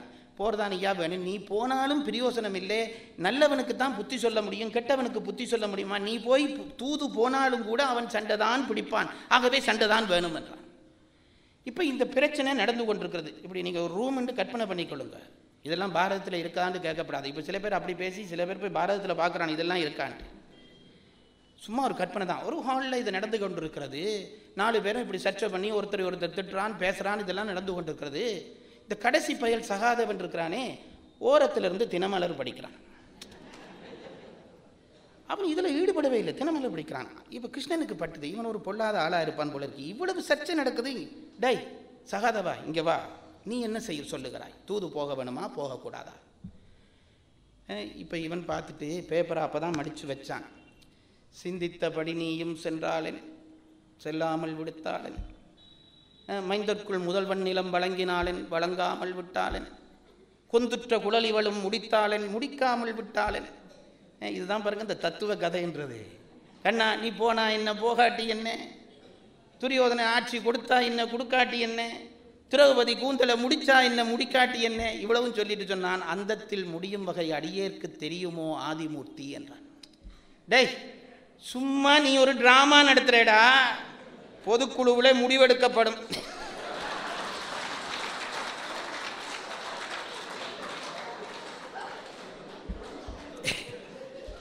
நான் எங்கள் ஊரை சொல்கிறேன், நீங்கள் ஒன்றும் தப்பாக நினைக்கப்படாது. அந்தத்தில் முடியும் வகை அடியேற்கு தெரியுமோ ஆதிமூர்த்தி. பல பேர் சொல்ல வேண்டிய ஒரு அடி. முடிவு என்ன நடக்க போகிறது எங்களுக்காடா தெரியும், நீ தானேடா முடிவு எடுக்க போகிற. சும்மா ஏண்டா இந்த ட்ராமா நடத்துகிற, எங்களை எல்லாரையும் கூப்பிட்டு வச்சு தூது போகிறதா போக வேண்டாமா, நீ தானேடா முடிவு எடுக்க போகிற. அந்தத்தில் முடியும் வகை அடியேற்கு தெரியுமோ ஆதிமூர்த்தி என்றான். கிருஷ்ணன் முழிச்சு கொண்டான். எப்போ நான் சொல்கிறேன் பாருங்க, கடவுளுக்கு தெரிந்த விஷயம் அத்தனையும் ஒரு ஞானிக்கு தெரியும். கடவுளுக்கு தெரிஞ்ச விஷயம் அத்தனைக்கும் ஒரு ஞானிக்கு தெரியும். என்னுடைய யாழ்ப்பாணத்து ஒரு ஆசிரியர் இருப்பார். இப்போ இவன் என்ன சொன்னான், அந்தத்தில் முடியும் வகை அடியேற்கு தெரியுமோ ஆதிமூர்த்தி. கண்ணா கடைசியில் என்ன நடக்க போகுதுன்னு எங்களுக்கு தெரியுமாடா, அந்தத்தில் முடியும் வகை அடியேற்கு தெரியுமோ. ஆனால் ஒரு கடவுளுக்கு தெரிஞ்ச அத்தனையும் ஞானிக்கு தெரிய வேண்டும். அப்ப இது பிழையா பாடு, தெரியாது என்று பாடுகிறானே சகாதவன் என்று கேட்டா எங்க ஆசிரியர் சொல்வார், அந்தத்தில் முடியும் வகை அடியேற்கு தெரியும் ஓ ஆதிமூர்த்தி. நான் சொல்றது உங்களுக்கு புரியுதா? தெரியுமோ ஆதிமூர்த்தி என்றால் ஐயம், தெரியும் ஓ ஆதிமூர்த்தி என்றால் எனக்கு விஷயம் தெரியும்டா, நீ உன் விளையாட்ட விளையாடு. கிருஷ்ணன் பார்த்தான், இவனை பேச விடப்படாது சபையிலே, டேய் வாடா நாங்கள் தனியாக போய் பேசுவோம்னு கூட்டிட்டு போயிட்டான்.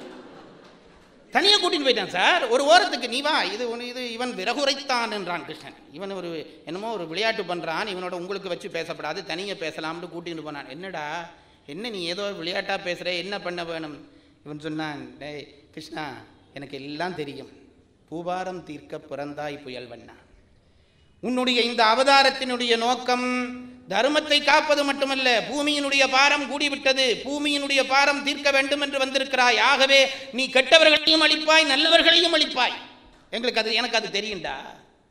பூபாரம் தீர்க்க பிறந்தாய் புயல்வண்ணா, கோபாலா கோகரே, உன்னை அன்று இந்த துன்பத்தை நீக்க யார் என்று கேட்கிறான். இப்ப கிருஷ்ணன் கேட்டான், என்னடா இப்ப நீ என்ன சொல்ல வர்ற? இப்ப என்ன, நான் தான் இந்த உலகத்தை அழிக்க போறேனா? மகாபாரத யுத்தத்தை நான் தான் நடத்த போறேனா? இப்போ உன்னிட்ட கேட்கிறேன், மகாபாரத யுத்தத்தை நிப்பாட்ட வேணும் என்று உனக்கு முடியுமா? நீ பெரிய ஞானி என்று சொல்கிறியே, நிறுத்த முடியுமா? முடியும் என்றான் சகாதவன். ஏன் கடவுளோட பேசுகிற துணிவு அவனுக்கு. முடியும் கண்ணா, பாரத போரை நிறுத்த முடியும். நிறுத்த முடியுமா? இப்ப கிருஷ்ணன் அவன் சண்டையை உண்டாக்குறதுக்கண்டே வந்தவன். அவன் கேட்கிறான், நிறுத்திடுவியா நீ? நிறுத்திடுவேன் கண்ணா. எப்படி நிறுத்துவேன்? ஒன்றுமில்லை கண்ணா, கொஞ்சம் வேலை செய்ய வேண்டும். என்ன வேலை? பாராள கர்ணன். இப்போ என்ன பிரச்சனை? யாருக்கு ஆட்சி என்பது தானே பிரச்சனை. ஒரு பக்கம் துரியோதனாதியோர் தங்களுக்கு ஆட்சி என்கிறார்கள், இன்னொரு பக்கம் பாண்டவர்கள் தங்களுக்கு ஆட்சி என்கிறார்கள். அவனுக்கு கொடுத்தா இவன் அடிப்பான், இவனுக்கு கொடுத்தா அவன் அடிப்பான். ரெண்டு பேரும் அடிக்காம பண்ண முடியும். என்ன பண்ணலாம் என்று கேட்டால், கர்ணனுக்கு ஆட்சியை கொடு. அதாவது என்ன சொல்கிறார்கள், மூன்றாவது அணியை உருவாக்கு.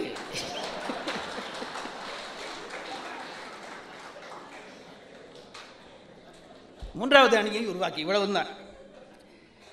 ஒன்றுமில்லை, இவனுக்கும் கொடுக்காதே அவனுக்கும் கொடுக்காதே. கர்ணனுக்கு கொடுத்தால் தன்னுடைய நண்பன் என்ற காரணத்தினாலே துரியோதனன் ஒன்றும் பண்ண மாட்டான்.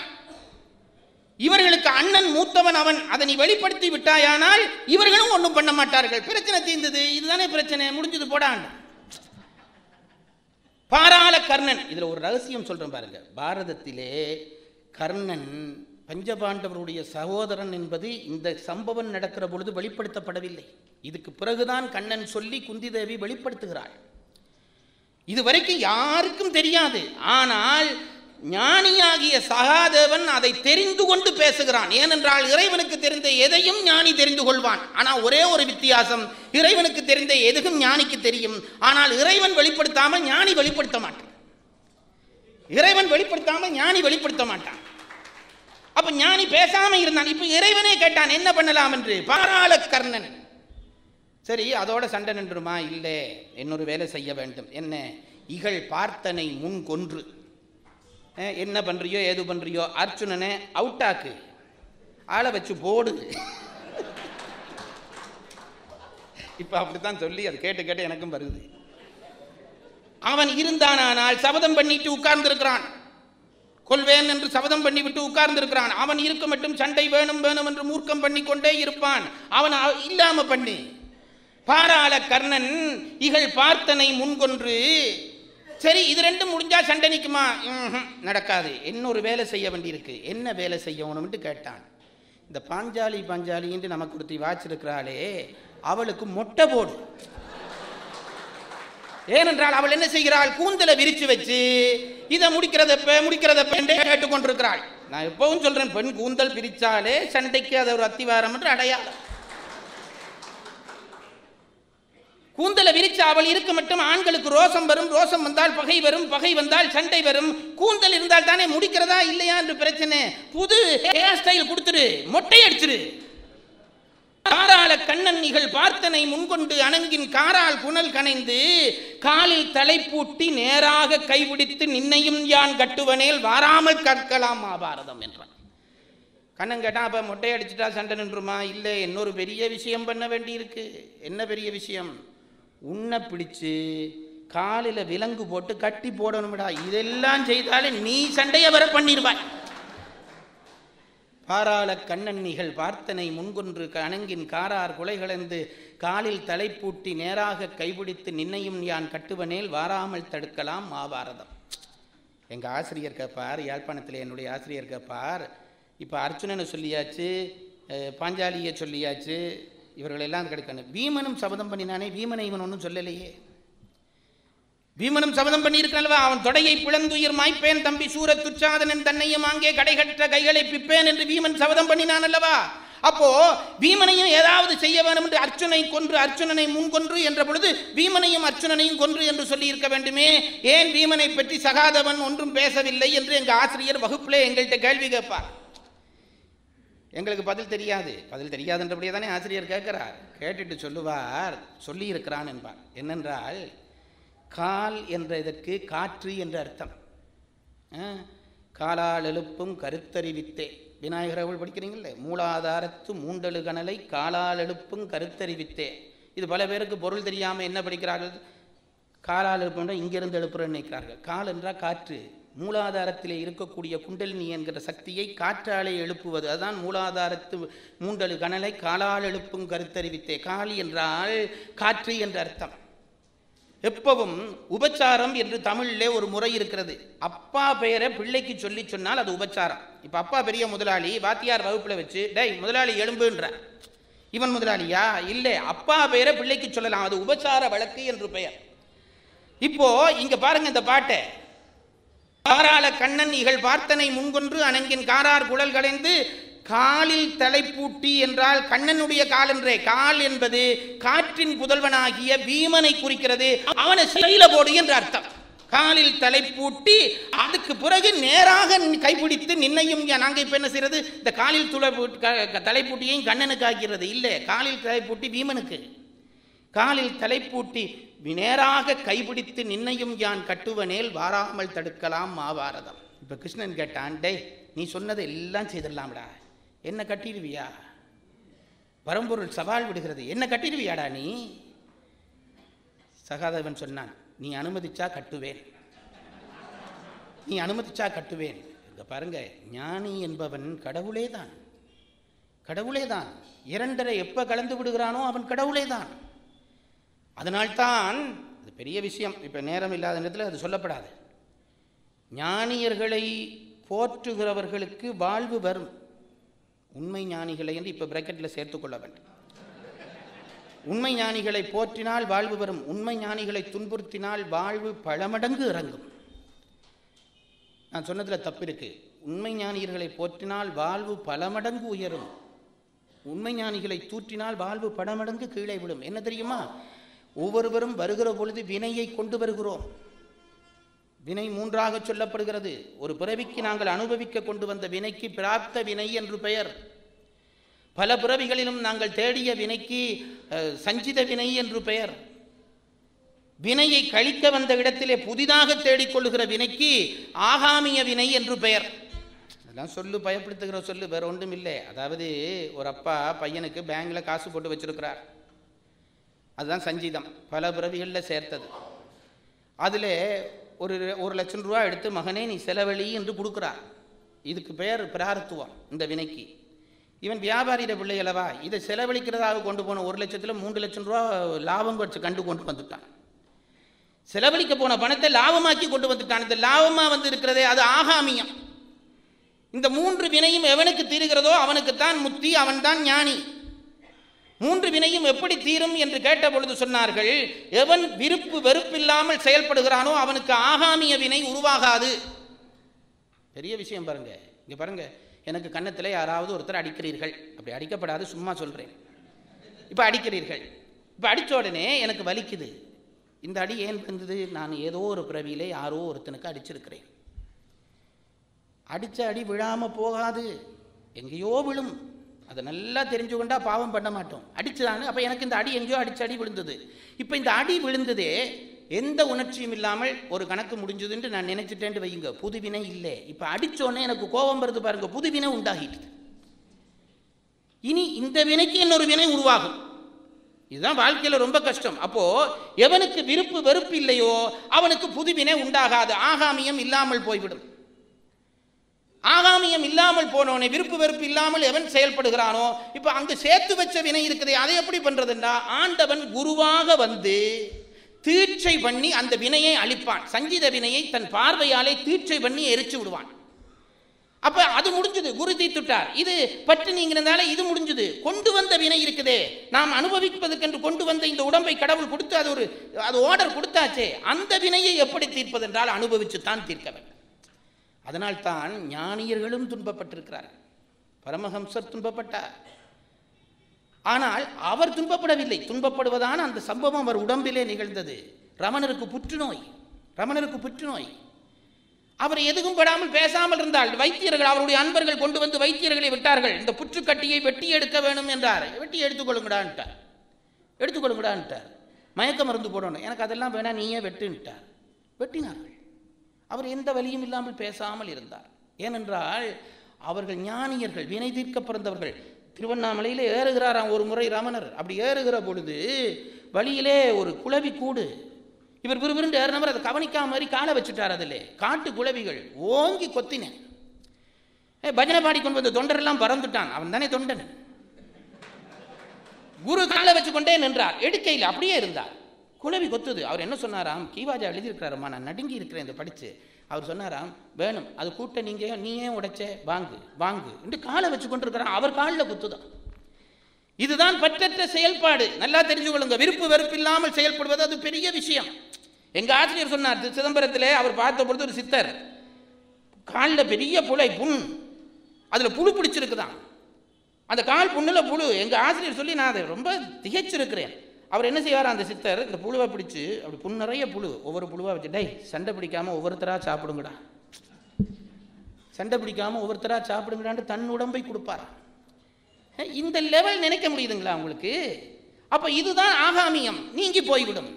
சங்கீதம் குரு எரிச்சிருவான். இப்ப பிரார்த்துவம் கொண்டு வந்த வினை இருக்கிறதே, இது தீர்க்கத்தானே வேணும். அந்த வினை இவனுக்குள்ள ஒட்டாம நிற்கும். அவனுக்கு பேர் தான் ஞானி. அவனுக்கு போய் நீங்க ஒரு நன்மை செய்றீங்கன்னு வையுங்க, செய்தால் இந்த அவன் செய்த நல்வினை எல்லாம் இருக்குதே, எங்காவது போக முடியாதுன்னு பார்த்து கொண்டு இருக்குமாம். அவனுக்கு நீங்க ஒரு சின்ன உதவி செய்த உடனே அத்தனை நல்வினையும் உங்கள்கிட்ட வந்து சேர்ந்துடும். இப்போ ஒருத்தனுக்கு 5 ரூபா கொடுக்குறீங்கன்னு வைங்க, 5 ரூபாய்க்குரிய பயன் தான் உங்களுக்கு வரும். ஆனால் ஒரு ஞானிக்கு கொடுத்தா அவனுடைய நற்பயன் எல்லாம் இருந்ததே, 5 லட்சம் பயன் உங்களுக்கு வந்து சேர்ந்துடும். அதே போலத்தான் தீமையும். அவனுக்கு ஒரு தீமை செய்றீங்கன்னு வைங்க, அவனுடைய தீய பயனெல்லாம் உன்கிட்ட ஓடி வந்துவிடும். அதனால்தான் திருவள்ளுவர் சொன்னார், உதவி வரைத்தன்று செய்யப்பட்டார் சால்வின் வரைத்து என்றார். அப்போ ஞானி எல்லாவற்றையும் அறிவான். இப்ப ஞானி சொன்னான், நீ இப்ப என்ன பண்ற, என்ன கேட்கிறாங்கன்னா, என்ன எல்லாம் பண்ணிடலாண்டா, என்ன கட்டுவியா நீ என்றார். கட்டுவேன் என்றான் சகாதேவன். உடனே கிருஷ்ண பரமாத்மா விஸ்வரூபம் எடுத்து காட்டினார். விஸ்வரூபம் என்றால் என்ன தெரியுமா? நாங்கள் இந்த சினிமாவில் பார்த்து சிவபெருமான் அப்படி மேலே நிற்பாருன்னு நினைக்கிறோம். இல்லை, விஸ்வமே ரூபமாக நிற்பது. விஸ்வம் என்றால் உலகம். உலகமே வடிவாக கண்ணன் நிற்கிறான், பறந்து போய் நிற்கிறான்.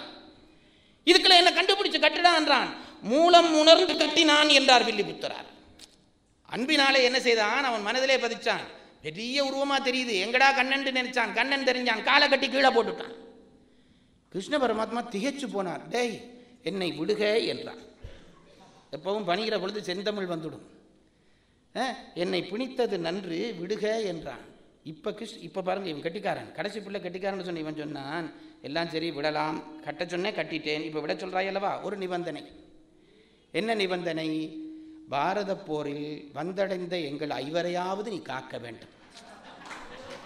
சொன்னா சொல்லு விடுறேன், இல்லாடி இப்படியே கடை. இதில் இந்த இடம் படிக்கிற பொழுது எனக்கு ஒரு சந்தோஷம். கிருஷ்ணன் அதுக்கு என்ன பதில் சொன்னான்னு தெரியுமா? நீங்கள் போய் வில்லிபுத்தரார் எடுத்து பாருங்க, ஓம் என்றான். அதாவது நீங்கள் ஆமா என்று சம்மதத்துக்கு சொல்லுகிறீர்களே, அந்த ஆமாவுக்கு யாழ்ப்பாணத்தில் நாங்கள் ஓம் என்பது தான் நாங்கள் சொல்லுகிற தமிழ். நீ வர்றாயா ஓம் என்றால் வருகிறேன் என்று அர்த்தம். இங்கே நீங்கள் ஆமாங்கிறீங்க. பாரதத்திலே தான் சம்மதத்திற்கு அடையாளமாக கண்ண பரமாத்மா ஓம் என்று சொல்லுகிற வார்த்தையை போட்டிருக்கிறார். அப்போ எங்கள் யாழ்ப்பாணத்துக்கு அவர் வந்திருக்கிறார் என்று எனக்கு ஒரு சந்தோஷம், வேற ஒன்றும் கிடையாது. ஓம் என்று உரைத்தருளி, சரிடா உங்க 5 பேரையும் காப்பாற்றுறேன். அதனாலே தான் பஞ்சபாண்டவர்கள் பாரத போரிலே காப்பாற்றப்பட்டார்கள். உபபாண்டவர்களை கூட அழித்து விட்டான் கண்ணன். 5 பிள்ளைகள் பஞ்சபாண்டவருக்கு, 5 பேரையும் அழிச்சுட்டான். ஏன் இன்றைக்கு வந்து இவர்களை கொள்வேன் என்று துரியோதனனுக்கு உறுதி கொடுக்கிறான் அஸ்வத்தாமன். என்னடா வேணும், தொடையில் அடித்து கொண்டுட்டான்டா, சட்டத்துக்கு பிள்ளையா என் தொடையில் அடித்து கொண்டுட்டான் பீமன். அப்படியா, அது தர்ம பிள்ளையாச்சே, நான் உனக்கு என்ன உதவி பண்ண வேணும், பாண்டவர்களை கொன்றுடு, அதுதான் நீ எனக்கு பண்ணுகிற உதவி. சரி, கொன்று விட்டு வருகிறேன் என்று இவன் வந்தான். பாசறையில் படுத்திருக்கிறார்கள். இந்த கிருஷ்ண பரமாத்மா என்ன செய்தார் தெரியுமா? இங்கே வரம் கொடுத்தார் அல்லவா, டேய் 5 பேர் இதில் படுக்காதீங்கடா, இந்த பக்கமாக கொசு ரொம்ப அதிகமாக இருக்குது, அங்கே வந்து படுங்கடான்னு கூட்டிகிட்டு போயிட்டார். பஞ்சபாண்டவர்கள் பிள்ளைகள் 5 பேரையும் இங்கே வந்து படுங்கடான்ட்டார். இருட்டில் வந்தவன் பஞ்சபாண்டவர்கள் தான் படுத்திருக்கிறார்கள் என்று 5 பேர் உபபாண்டவருடைய கழுத்தை வெட்டி கொண்டு போய் துரியோதனனுக்கு காட்டினான். பார்த்தோன்னே துரியோதனன் நல்லவனான இடம், எட பாவி, எங்கள் சந்ததிக்கு இருக்கிற அந்த 5 பேரையும் அறுத்துட்டியேடா, இந்த பாவம் தீர தீர்த்த யாத்திரை போடான்ட்டான். நான் சொன்ன பாருங்க, நல்லவனுக்குள்ளே கெட்டது உண்டு, கெட்டவனுக்குள்ளே நல்லது உண்டு. அப்போ இந்த ஒரு வரத்துக்காகத்தான் கடைசி வரை பஞ்சபாண்டவரை கிருஷ்ண பரமாத்மா காப்பாற்றினார். கண்ணன் தூது செய்வது என்று கிருஷ்ணன் தூது செய்வதென்று முடிவு செய்தார். சகாதேவனையும் கூட்டிக் கொண்டு வந்தார். இவன் ஒன்றும் பேச நடந்தது ஒன்றும், அது மட்டும் இல்லை, ரொம்ப நுட்பமா சகாதனுக்கு சொன்னான், இங்கே எங்கள் 2 பேருக்கும் நடந்தது அங்கே சபையில் ஒருத்தருக்கும் தெரியப்படாது. ஞானி வெளிப்படுத்தி விட்டால் தெய்வ ரகசியங்கள் வெளியாகிவிடும், ஒன்றும் பேசாதே சொல்லி போட்டு இங்கே வந்தார்.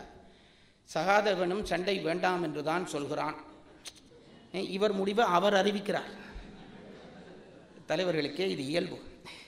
இவன் சகாதேவனும் சண்டை வேண்டாம் என்று சொல்கிறான், தர்மனும் வேண்டாம் என்கிறான். என் கருத்தும் அதுவாக இருக்கிறது, ஆகவே தூது போகப் போகிறேன் என்றான் கண்ணன்.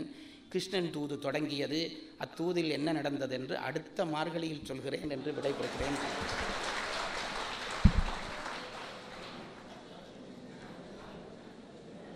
இந்த தகவல் உங்களுக்கு பிடிச்சிருந்தா லைக் பண்ணுங்க, உங்க ஃப்ரெண்ட்ஸுக்கு ஷேர் பண்ணுங்க, மறக்காம எங்க சேனலுக்கு சப்ஸ்கிரைப் பண்ணுங்க.